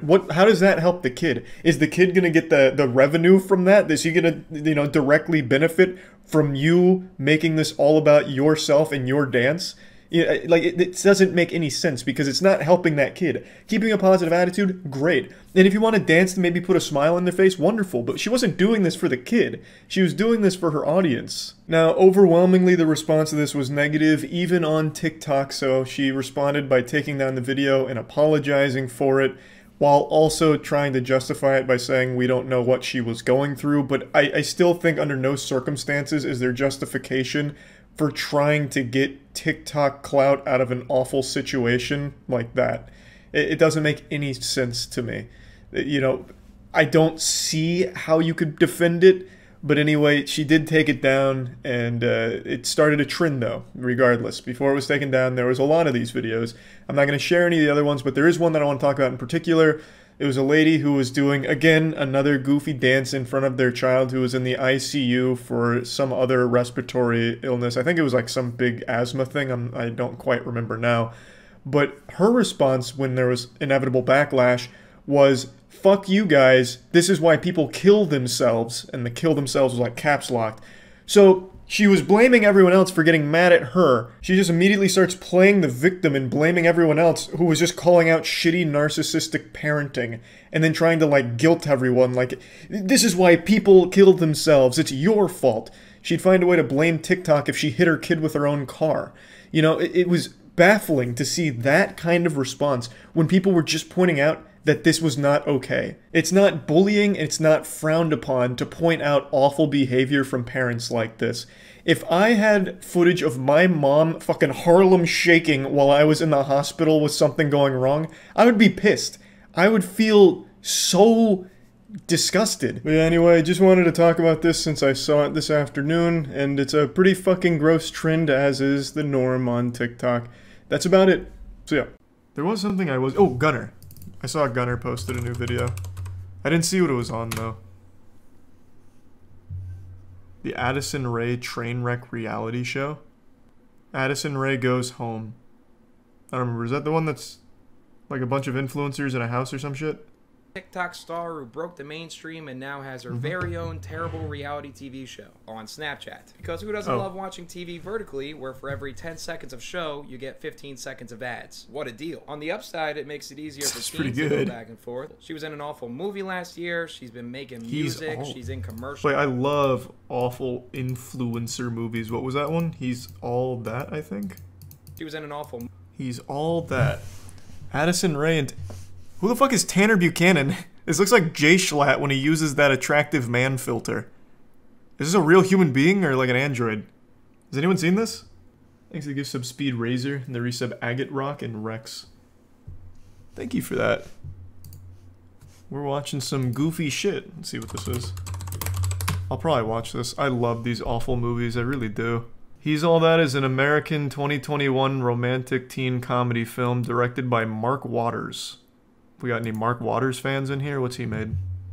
Mark Waters is the genius behind such bangers like Magic Camp, Bad Santa 2, I know that one, Vampire Academy, and Mr. Popper's Penguinz. Oh, and Sorry Haters and Mean Girls. And Freaky Friday. Whoa! And Freaky Friday.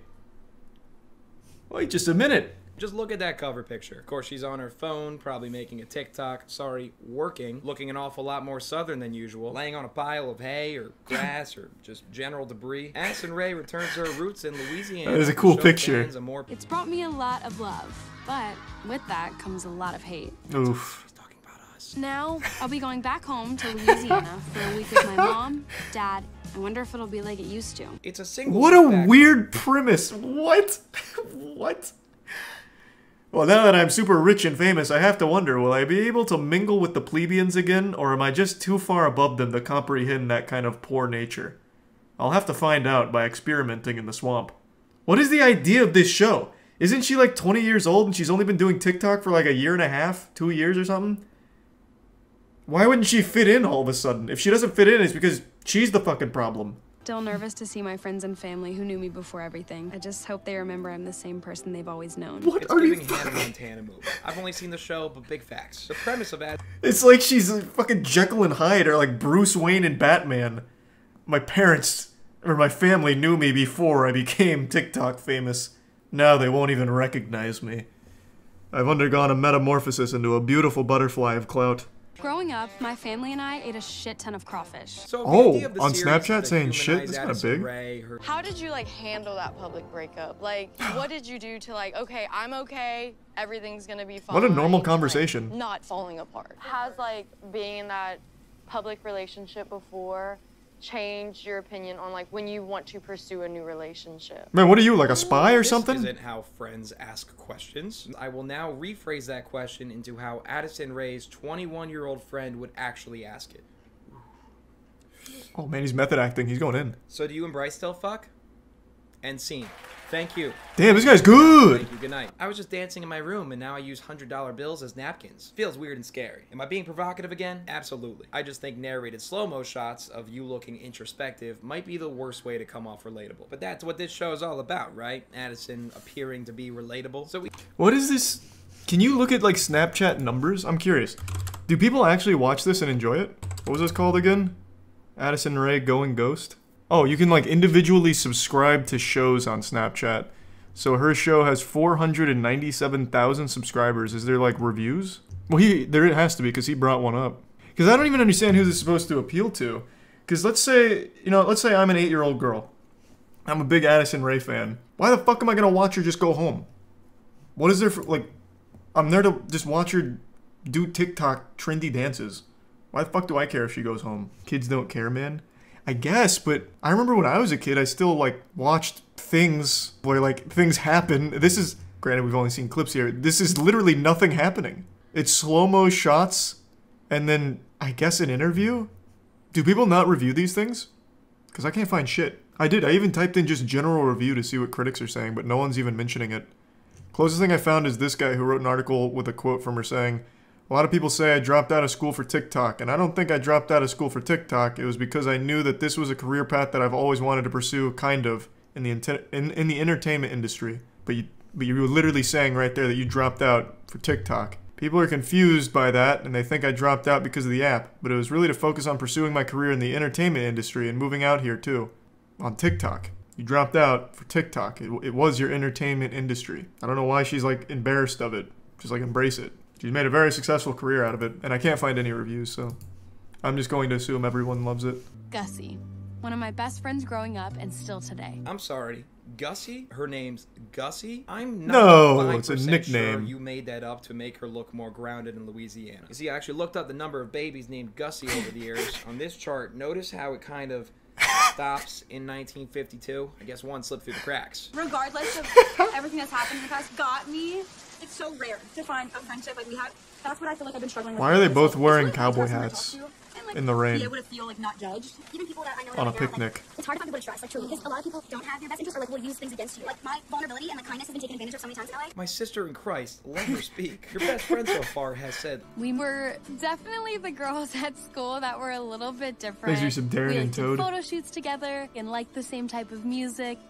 we were definitely the weird girls in school. We took pictures, we liked music, we were the outcasts of society. Where'd you go to school, Addison? Rikers? You just named the most basic bitch shit and claimed it as personality. Sometimes on the weekend, we would go to the mall and get That is Chick-fil-A pretty with wild. fries. We were crazy. I thought you were trying to look relatable loose in this cannons. series. You're losing me. We used to literally do photo shoots every day. That is pretty unique. And they were cool. I remember we like dreamt about LA forever. Since 8th What are these grade. conversations? How can we get there? How can we get there now? Well, you can always come whenever you want. Just let me know your dates and I'll write you in the calendar. Ugh, remember when we dreamed of living in LA and now I'm there and you're still here? I'll calendar you in though, and we'll review it, and someone will reach out. That's the and way to let do me it. know if maybe I'm free. Oh my god, actually we could use Gussie's another following isn't rating big assistant enough. for my TikToks. They won't allow her in Oh my California. god, you could graduate high school, get famous, move from home, and your parents come with you to ride off your success. I don't entirely blame them. They saw she was making money. Your parents come Wait, with you what to is ride off mom your doing success. over? I don't Jesus entirely Christ. blame them. They saw she was making fucking money. busting it wide open. American Suck one, we're coming for the Hollywood Hills. Brother Enzo Lopez joined season 7 cast of Chicken Girls. Thanks, Just Jared Jr., for pummeling into this kid that he's only known as Addison Rae's brother. So after God, isn't that the fucking worst? I see that shit all the time for like those celebrity siblings. Where the fuck is that headline? There it is. They do that for like everyone. Oh, there was one I just read. And no, not E-Rob, Tyler's brother. What the fuck was it? Oh my god. Hold on, this is gonna make me really upset. Not the Hemsworth. You guys know there is a third Hemsworth brother, though? There's Liam, Chris, and then one other guy. I don't know his name. Be sure to subscribe and turn post notifications on, as well as follow me on Instagram at Gunnar Klein. I heard that account is giving off major Sagittarius vibes these days. And consider becoming a member on Patreon, so you can help fund my reality TV show, Gunnar Goes to Vegas. That's another joke. I prefer Miami. With that said, good day, y'all. Whoa, what the Someone please fuck? go check on Gussie now. Nobody prefers Miami. Jesus. Man sleeps with his socks on and prefers Miami? I mean, I guess Miami is better than, like, hell, I suppose. Maybe. I don't know. That'd even be a tight race. That was another banger, though, from Gunnar. In the never-ending pursuit for internet clout and attention, no price is too high. Some degenerates on TikTok would sacrifice their own grandmother if it meant they could film a TikTok over her open casket at the funeral in order to get some followers and likes out of her tragic demise. There is just simply no depths they won't sink to. Of course, most of the shit on TikTok is fake in order to farm impressions out of it, and I'm sure you've seen it all. Fake pranks, fake rage, fake titties, but I can promise you, you probably haven't seen what I'm about to show you today. A fake suicide savior. A guy decided to try and make a viral video out of portraying himself as some kind of angel who saves a man from jumping off of a parking garage and killing himself. On my way home from work, I noticed a teenager leaning over the parking garage. It could just be someone chilling, but it's really high up and he looks young. What a remarkable situation we've already entered into here. This guy is a master writer. He should be working for Scorsese. A beautifully crafted narrative already. Let's suspend disbelief for a moment. So you're on your way home from work, and for some reason your attention is drawn to a teenager on top of a parking garage, and you connect dots that, wow, this guy might be up there to kill himself. How do you even reach that conclusion? And then why would you then take out your phone and film him from a distance? Like, what is the thought process there? And then also the statement of he could be chilling, but he looks young and it's high up. What does him looking young have to do with anything? Why does that matter? It could be a 95-year-old geriatric man up there. The situation doesn't change. It's just somebody on top of a parking garage looking out. It's not exactly suspicious behavior. I absolutely love that this is the best his brain could cook up. All of his neurons were firing, and this is what they produced. This is his maximum potential. This pile of dog shit. Obviously fake and scripted, yet was good enough to convince some troglodytes on TikTok that it was real.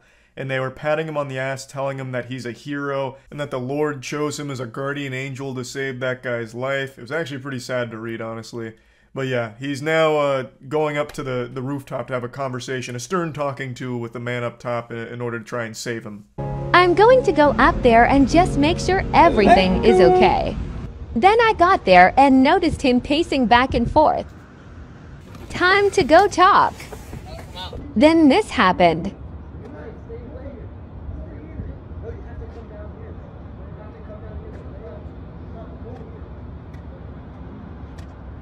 You never know when someone just needs a hug. Be there. I had tears in my eyes the first time I watched this. This benevolent saint. He set up his camera and filmed himself going over there to save a life in order to teach all of us that sometimes someone just needs a hug. An overall positive message done selfishly because he just did this to farm some likes and have people praise him for being some kind of hero because they're 11 years old and don't realize it's all fake. I just love this entire thing here. He sets up his camera before going over to talk to the suicidal person. Now let's just have a little fun and suspend disbelief. Let's assume everything we just watched was real and genuine.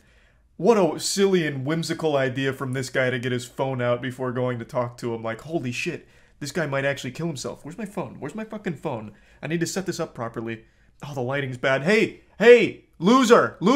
If you're gonna kill yourself, you're gonna jump, can you do it over there? The lighting's better. The sun's like casting a bad shadow. Can you do it over there? It's for a better shot. My framing's off. Like, you've actually got to be fucked in the head to try and farm some internet clout out of like a legitimate suicide situation. Like, that is beyond deplorable. So obviously it's all fake. The guy isn't actually suicidal. He wasn't on the verge of jumping. It's a friend of his that was doing him a favor. It's one of his buddies. And together, the two of them did a fusion dance with their smooth brains and hatched this idea for the fake suicide saving video to hopefully get some likes out of it. And it only moderately succeeded. This isn't like his best performing video or anything like that. In fact, it didn't even really get big. So he ended up just making a fucking fool out of himself for no reason and embarrassing himself publicly. But he did have about 100 or something people in the comments all praising him. A couple other people in the comments did say like, yeah, it might be fake and scripted, but it's a positive message. And you're not wrong. The message is positive, yeah. Sometimes maybe a person could use a hug, a consensual hug. And not like a just jump scare hug where you squeeze him like a tube of Go-Gurt, you know? Just a nice, friendly hug might be a helpful thing. So I guess the message overall isn't bad, but it's done because he wanted to gain from it, and he tried to play it off like this was a real thing that happens. I'd be more inclined to believe that this is a good guy trying to spread a good message if his other fake shit wasn't so vain like this. Walking back to my car when I noticed this guy taking pics in front of it. I was totally cool with it until he started to sit on it. Yeah. Can I see the inside? Yeah, hold on. Let me just get the keys out of my bag. Bro, thank you. So crazy, man. This is my dream car. Bro, you can't find the keys, bro? Dude, they gotta be in here. What's this then? What do you... Wait, it's my fucking car, bro. Get out of here. When he's not doing the old peck dance on TikTok, he's flexing his expensive cars and his wealth and making these little fake pranks and situations around them. I also had a good giggle at that one in particular because I'm pretty sure the guy that was leaning on his car is the same guy from his suicide script, and also he forgot to remove the fucking rental tag from the keychain. That is a goddamn rented car that I'm sure they got just for the sake of banging out some fake TikTok pranks. So it's not even his ride to begin with. So it really feels like a guy that's just desperate for attention, so he really thought by pretending to save someone from killing themselves, it helped blow up his TikTok career. But that kind of fell flat. It put it on my radar though, because I love seeing goofy shit like this and people like sinking to the absolute depths of hell to scrounge together the most awful ideas and actually going through with them. I think there's nothing more shameful than trying to pretend like you saved someone from killing themselves. There's really no justification for it. You went through the effort of making this shittily acted B-movie Hallmark thing to try and like make yourself seem like some kind of hero or great person. It'd of course be worse if this was a real situation where he actually did encounter someone going through such a hard time they were considering suicide and he decided to try and use them as a prop for his own gain. So I guess in the grand scheme of things, choosing between two evils, this was the lesser one. At least he faked it. It wasn't actually a suicidal person that he tried to farm for internet clout. But I will say he's somewhat of a pioneer, I've got to be honest. I haven't seen someone fake something like this before, and it's pretty low. It's not the worst fake shit I've ever seen online. That still goes to fake animal rescue videos. Those absolute sick fucks. For those that don't know, on YouTube there is a very popular genre of content where these absolute scumbag pieces of shit take animals and put them in dangerous situations like fighting a snake. Sometimes they even like run over their leg with a tire, so they put the animal under a car tire and then they film themselves saving the animal as if they just encountered it and now they're gonna save it and take care of it. It's so fucking gross. And those are still extremely popular on video. Fuck those fake animal rescue videos. That shit is awful. I know I'm getting a little off topic, I'm getting carried away, but that makes me just absolutely heated to know that that shit still exists. But, bringing it back to the topic, faking this kind of thing I still think is extremely low, tasteless, and just downright awful. That's about it. See ya. I love TikTok finance gurus. It's this beautiful cornucopia of cringe where they offer some of the worst advice you'll ever hear. Sometimes it's even just blatant to try and make you lose as much money as possible. Other times it's to promote some kind of scam where you pay them for mumbo jumbo. That one always just blows my mind because you are actually failing step one of being more financially independent by just wasting money on a guy who is actually just using you as a little piggy bank to exploit by telling you things that you want to hear. Whispering sweet nothings into your ear that are going to do nothing but have you keep paying him so you can keep suckling on his bosom of nonsense. Those always fascinate me. Today I want to focus on an outrageously stupid lesson that a finance guru tried to teach recently. This comes from Grant Cardone, whom I'm not overly familiar with. I've seen a couple of his seminars because he always gets clowned on pretty much anytime he opens his mouth. I'll go ahead and show you his most infamous clip from 2 years ago. If I made 400 grand a year, I would be embarrassed with myself as a husband, a father, basically as a human being. 400 grand. How do you make sense of $35,000 a month? You guys haven't done the math. You have not done the math because you cannot live on 400 grand a year. Probably one of the most out-of-touch statements I've ever heard. That's up there with Ubisoft claiming that their pirate game, Bone of Thieves or something, Bone on the Water, what is it called? Skull and Bones, since they claim that that was the first quadruple A game ever made.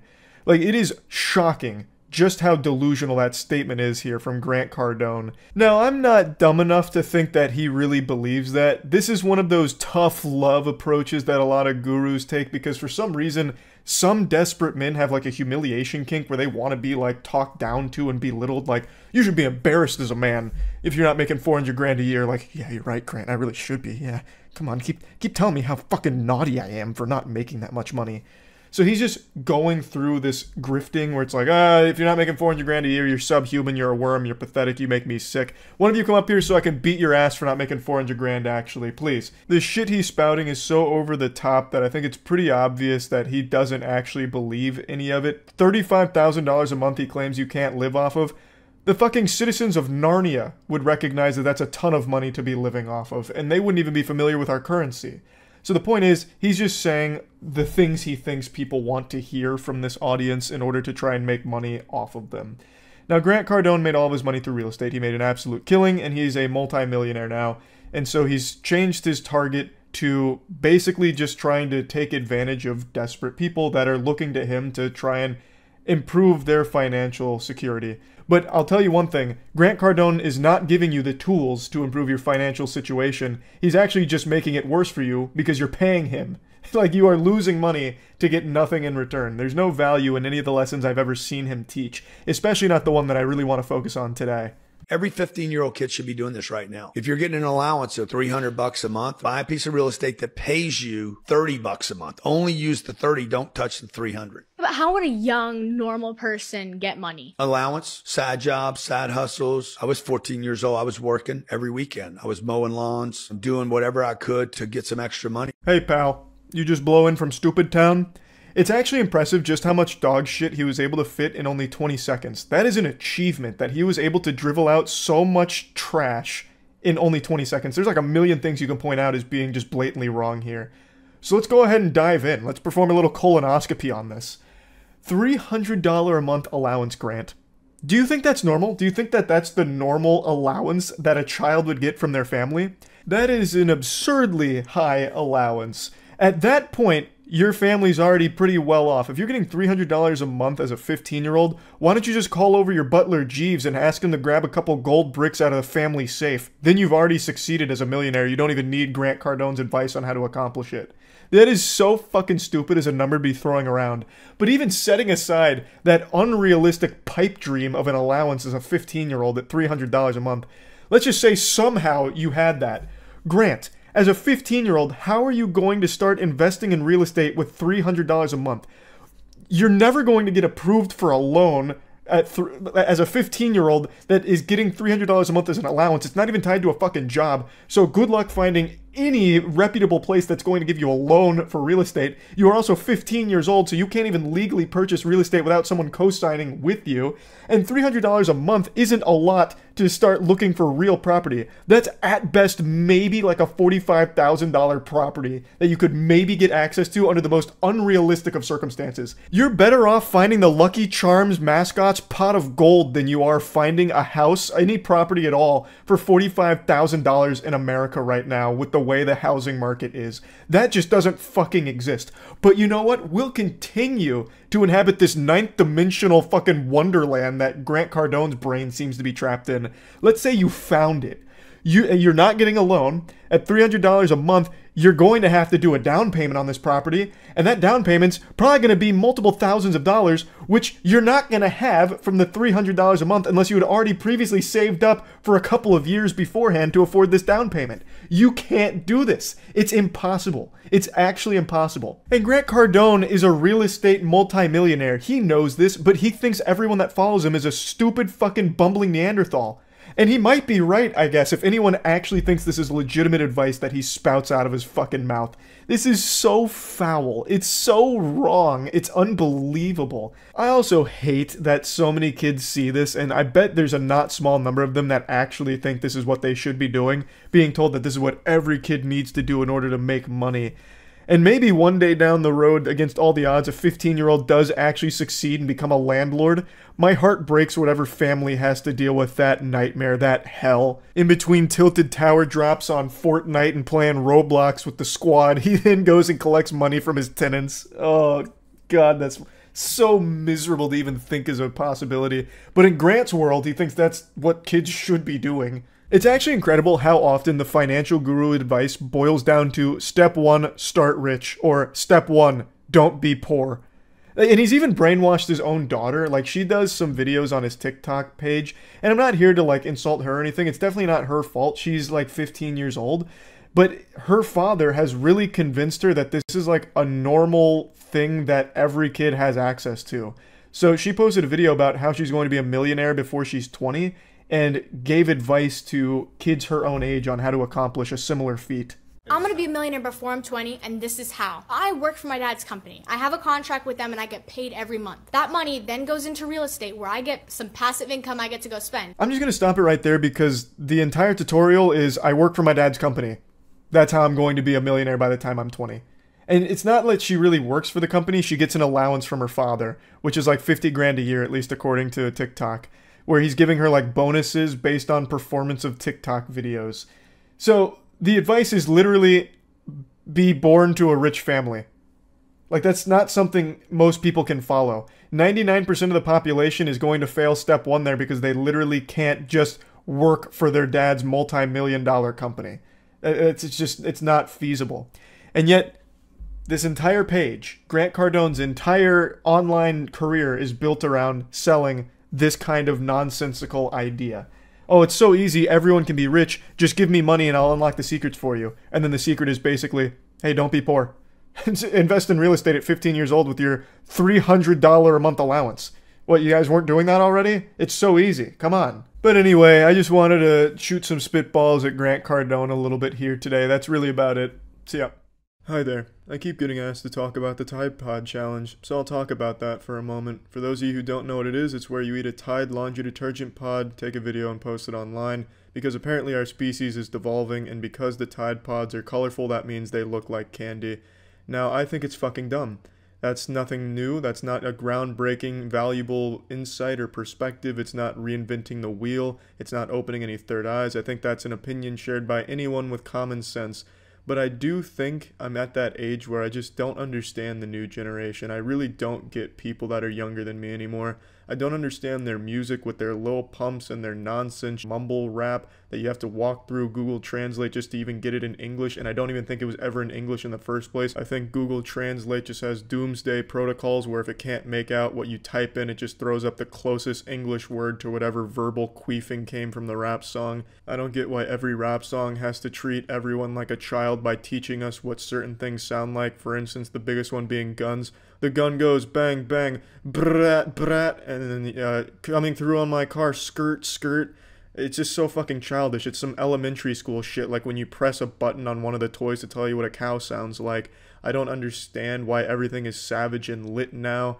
I don't get why all the young people idolize internet personalities and worship them like boring-ass douchebags like Rice Gum and the Paul brothers. Just the worst braggadocio, fake personality pieces of shit there are. And the Tide Pod Challenge is another example of something I just don't understand. I really don't get why this would ever be an issue or a meme in the first place where people are actually dying from it and there has to be statements made by certified professionals, don't eat Tide Pods. Excuse me, I have a PhD in Tide Pod abstinence. Trust me, I know what I'm saying. I've done my research.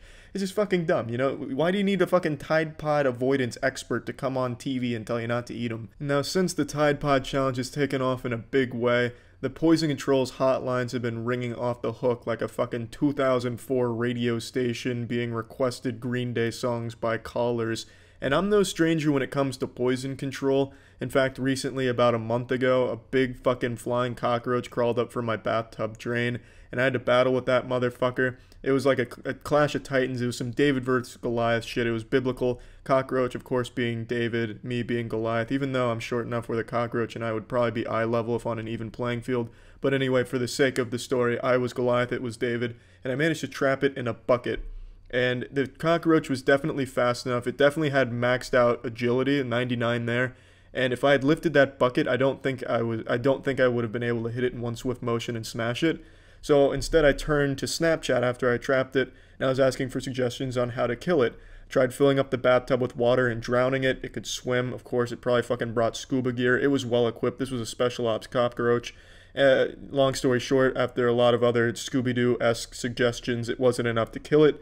So another dude on Snapchat suggested bleach and ammonia to kill it. And like a fucking idiot, I was blinded by fear of this cockroach. I didn't think.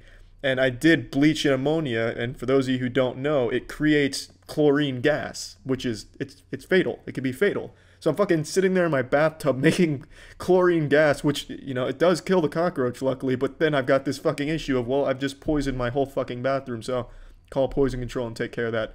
The long story to go full circle here, I understand poison control. I've called them. That's kind of what I was saying, yeah. And now these Tide Pod stupid people are calling poison control as well. Those are some fucking heroes there at poison control with the amount of shit they have to put up with. Stupid stories like dudes making chlorine gas trying to kill a cockroach and people eating Tide Pods. Those are the fucking heroes we need to celebrate. But anyway, moving on, I kind of thought it'd be interesting to talk about how eating Tide Pods will kill you. Could kill you, not will. So what typically happens is most people who do this chew on it and it bursts. Now the second it bursts, your mouth is going to burn. Absolutely just... It gets lit up. It's gonna hurt like a bitch.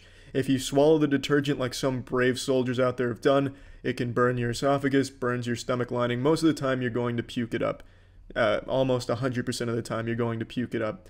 But those unlucky people who happen to have gasped or inhaled once it burst and it goes into their lungs, they're in a bit more of a sticky situation. The people who swallow it smoothly aren't really at a risk for dying from it. It's going to hurt really badly. It's going to burn your stomach hard and it's going to feel like shit. But when you inhale it, that's when you put yourself at a real risk of dying.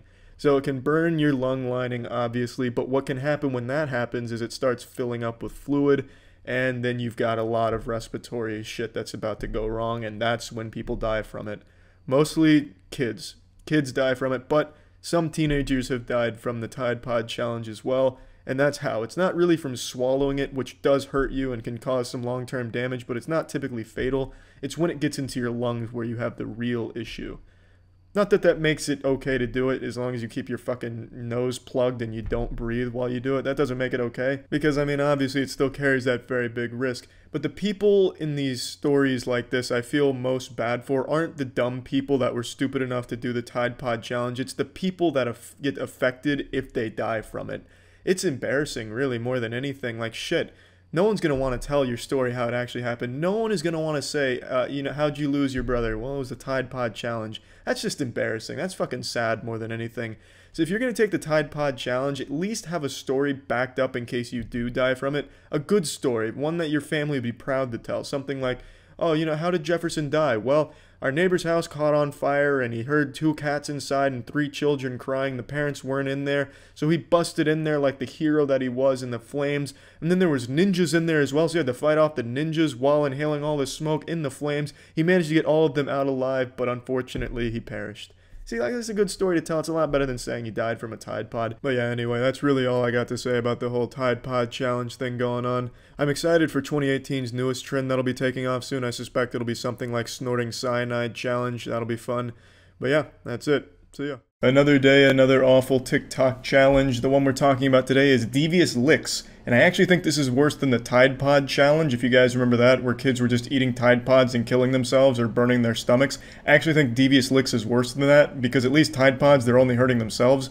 Devious licks is just a massive inconvenience to everyone around them. So what is Devious Licks? It fucking sounds like a Harry Potter book, like Harry Potter and the Devious Licks. It sounds like a Death Grips album title. It's a really stupid name, but basically, it's a TikTok trend where kids in high school were going into their bathrooms and just stealing shit. So stealing soap dispensers, stealing entire sinks, stealing urinals, stealing the actual shitters themselves.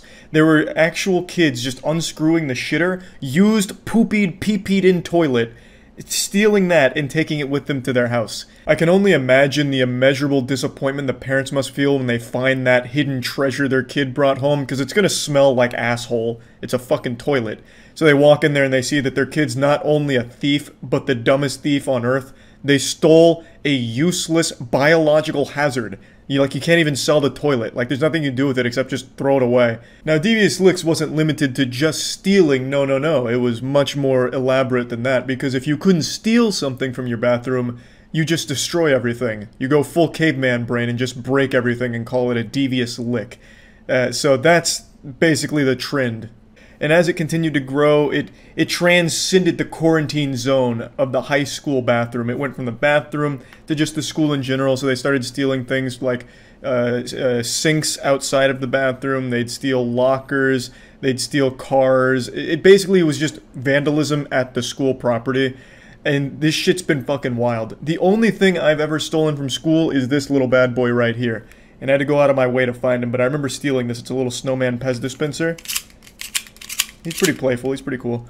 Not really a devious lick, but I felt bad about it ever since. I stole that from a teacher's desk, I remember, because I thought it was just kind of cool because there was Pez in it, and it was like, yeah, that's kind of nice. So I took it, and God, the guilt has been overwhelming ever since. I pray to God every night that he forgives me for the sin. Can only imagine what these heathens are going through. But anyway, this has become such a widespread thing that entire towns are going in lockdown at their schools, fucking sounding the emergency sirens like aliens have arrived. It's DEFCON red alert out here. Devious Licks is the boogeyman that's marched into town. So the way some of the schools are dealing with this is absolutely amazing. I read about a couple schools that just outright banned using the bathroom during school hours without an approved time for it. So they had to take a field trip to the bathroom, and if you have to go before that field trip time, you're just going to shit and piss in your britches. Like, those trousers are going to get soiled because they don't want to take the chance, because it got so bad at those schools that they just outright forbid using the bathroom outside of their designated field trip bathroom time.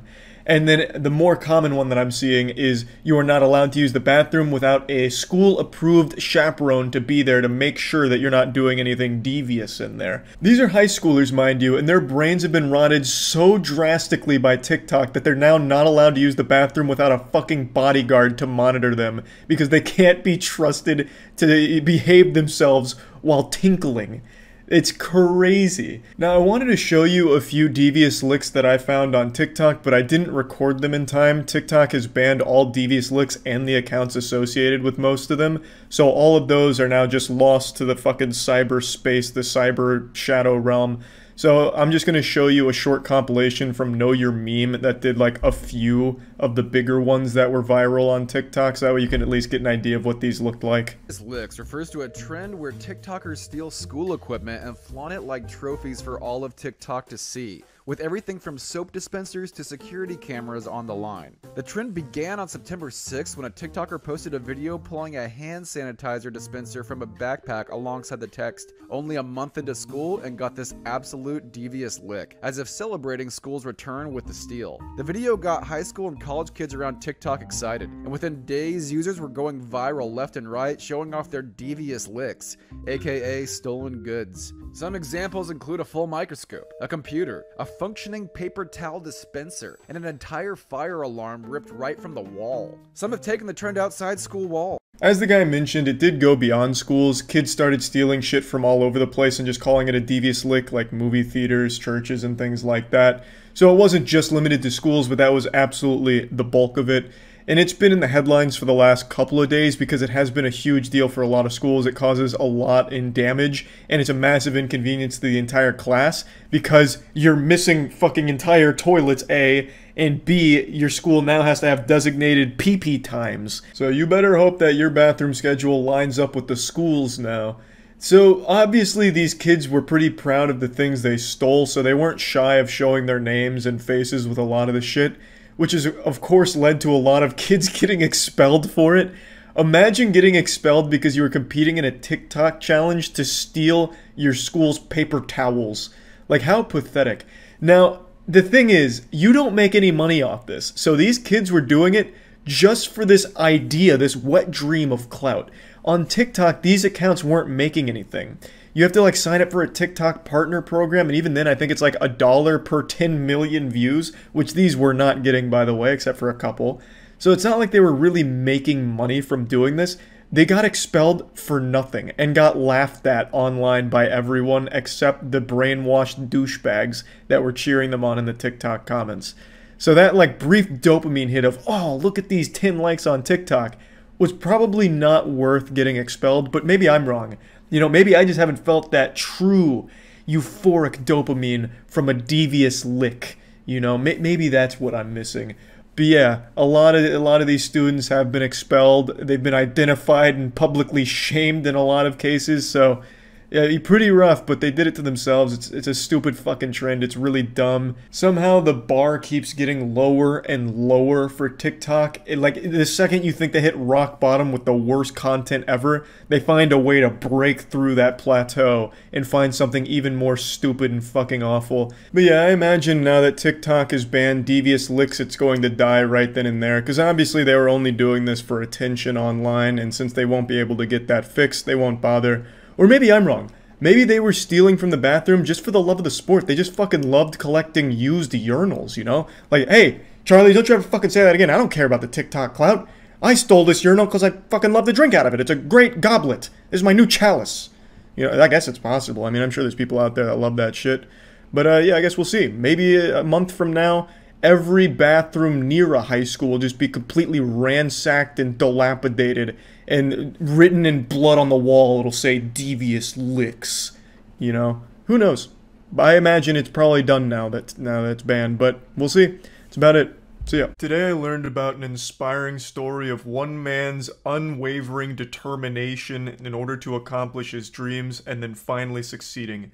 It's a heartwarming, wholesome story that I'm excited to share with you, but it got me thinking about a deeper message: the value of hard work. As a YouTuber, I of course know a thing or two about back-breaking labor. Being an internet content creator is often considered one of the most physically demanding things a human being can subject themselves to on the planet, second only to maybe being a firefighter, or even third place if we're going to give second to something like a mother in labor. But even there, that's a close competition. That's neck and neck. You could have a very intense debate there on which one's harder work. You know, a mom's only giving birth like once a year, maybe.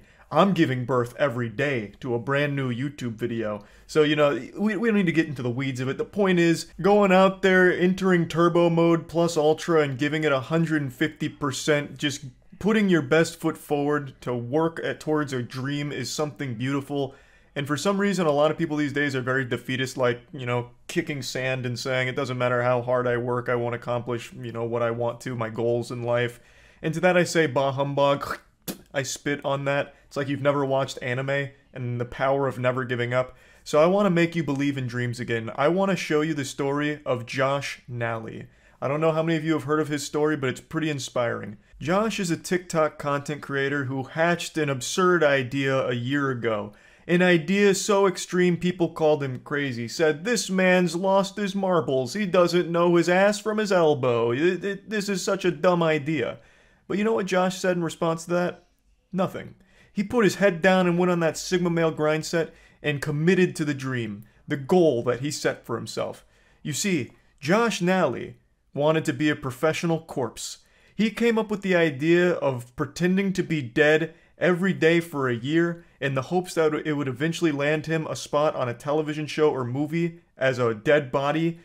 And by golly, I'm happy to say Josh has done it. As God is my witness, Josh has pulled it off and has landed a role in a new CSI episode as a corpse. But let me walk you through the humble beginnings. It all started with a dream and a man who was brave enough to follow it. He lied face down in a small body of water as his dogs looked on concerned, and he was the most convincing dead body I'd ever seen. His acting is second to none. He looks more dead than actual mangled corpses. he somehow looks even more deceased than the legitimately dead. Josh was born with a gift, nay, a curse, that when he lie in the prone position, he is easily mistaken as dead. And he wasn't afraid to use this ability to get ahead in life. I'd like to show you a bit of a story Inside Edition just made on Josh, because I find it very touching. This guy has been playing dead for an entire year. Day 19. Every day on TikTok, there's Josh Nally, yup, lifeless. Lifeless, maybe. Dreamless, no. His faith never wavered. Anyone can act alive, but it takes a special talent to act dead, and especially to the caliber that Josh is able to perform.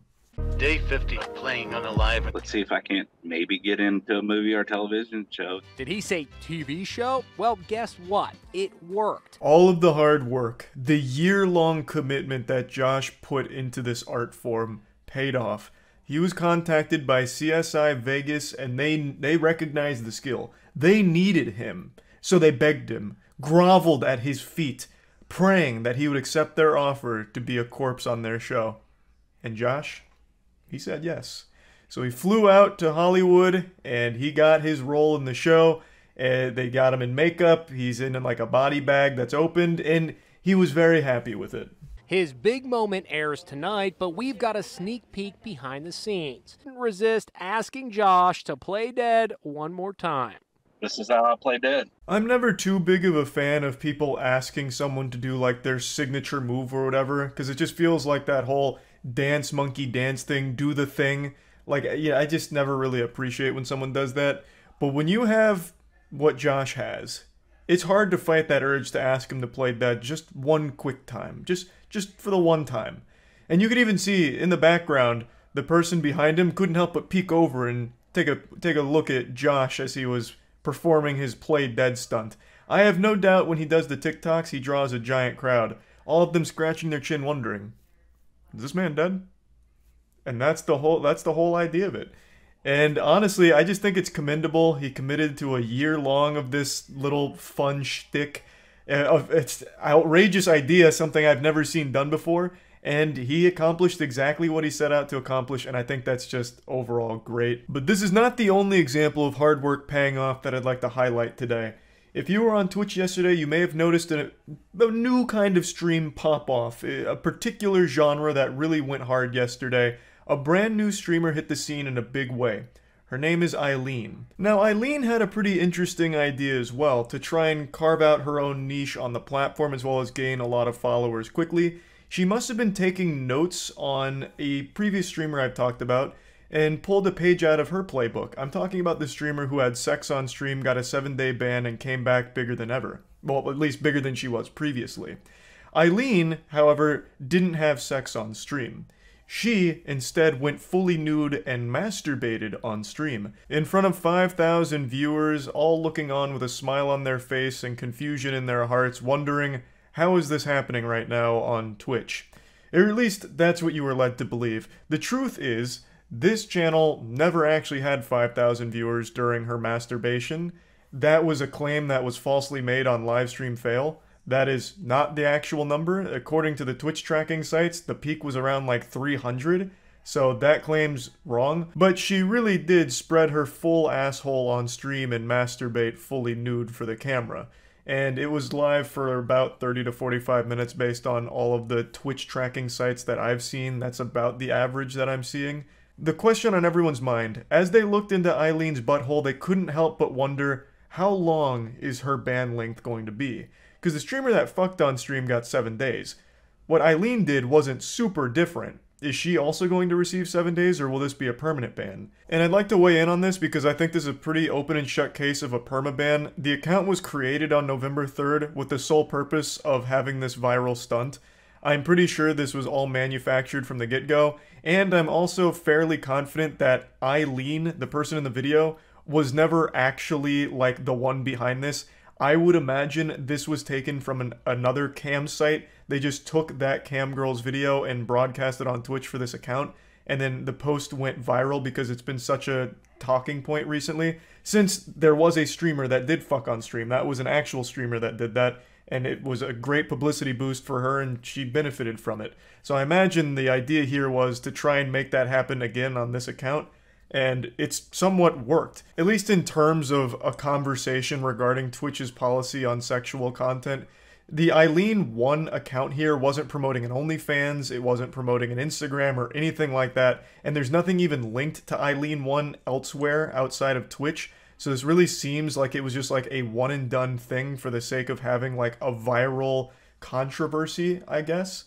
And that seems to be it. I cannot imagine Twitch says this is like a 7-day ban when it's just blatantly porn on purpose for the sake of porn. But I guess we'll see. Maybe they fall for the old excuse that's already worked a couple times of, didn't know I was live. But again, I really don't think the woman that appeared in that video was the one behind that account. I really think that it was just someone else that took the video and put it on Twitch. But anyway, I just wanted to talk about that a little bit, just because I find that to be a really goofy situation that was worth at least mentioning. But yeah, anyway, that's about it. See ya. On TikTok, you can convince anyone to do anything, and you don't even have to really try that hard. Right now, there's a man on TikTok fighting the good fight to try and convince people that urine is basically the cure to every ailment on the planet. Now, this therapy is not right for everyone. It's very esoteric, and it takes a Jedi mind trick to get over your conditioning, your industrial age school system, your propaganda programming, etc. This is urine therapy. I really love how therapy's lost all meaning and weight. You can kind of just slap that word on anything and people just believe in it off rip. I wouldn't be surprised if they start preaching about deep fried therapy on TikTok, where you go and jump into a deep fat fryer in order to give yourself like a golden crispy body armor, and it's supposed to like open your pores and make you immune to bullets or something ridiculous. But the evil programming that he's talking about here, that you have to Jedi mind trick Men in Black neuralizer out of your brain, is the common sense knowledge most people have to not drink piss, and certainly not use urine as a sunscreen, and definitely not using pee-pee as an anti-balding agent. It's not exactly propaganda programming that he's preaching it as. It's literally like common sense. It's pretty much basic human instinct. Particular situation right here, this is aged urine. This is about 6 months, maybe a little bit longer, give or take. It's got that nice brown tint to it. A vintage brew. Exquisite taste. No doubt fermented in an oak barrel while Mozart played in the facility while this was festering. So, it's got the nice brown tint to it that everyone loves their pee to look like, and he's very excited. This is a delicacy to this guy. The fucking urine utopia here. He's got everything he could ever need. A nice 6-month-old piss jar. And then, of course, oof. Gnarly. Smells like ammonia. I don't always drink this, but the research that I've shown is it's good for parasites, it's good for your gut microbiome. It's gnarly, so it's going to have that element of power. I don't always drink this, but when I do, I end up projectile vomiting in my toilet, and that's proof to me that it's detoxing my body and deparasiting me, obviously. The research I've read, none of which I cite and none of which actually exists with any real merit to it, all says that drinking piss is 2 thumbs way up. So I do it. Daily. I can't help but giggle at that belief that if something is so turbo shitty, it must actually be good for you. This is so gnarly, thus it has that element of power to it. No, goofball, you're drinking piss. The only power that has is to leave stains in a gas station toilet seat. That's it. It's not doing anything for you. Just because it's gross and gnarly doesn't mean that it's somehow carrying these, you know, secret benefits underneath all the garbage. Like, that's not how that works at all. And he keeps talking about it being like an ancient therapy. I will never understand why people want to go back to the ancient ways. People barely made it to adulthood back 5,000 years ago. Most people were dropping dead by 12 years old. It's not like the ancient civilizations had it figured out. Like, their techniques were the best ones. People live longer now and healthier now than they ever were back then. So I don't know why all of a sudden we're putting so much stock in the ancient ways. So typically I use it topically. It's excellent for energy in the sun, boosts my testosterone. I just feel it in my muscles. It really gives me a lot of clarity and energy. But I have it open and we're talking about it, so of course we can drink a little bit and see what happens. The first thing that we get is it's very gnarly smelling. However, once it goes on your skin and you get some sunlight on it, I like to ride my bike. A great swig indeed. The exquisite flavor of pee. Scrumptious piss. Now, to be fair, it's probably not that much worse than just drinking a Miller Lite.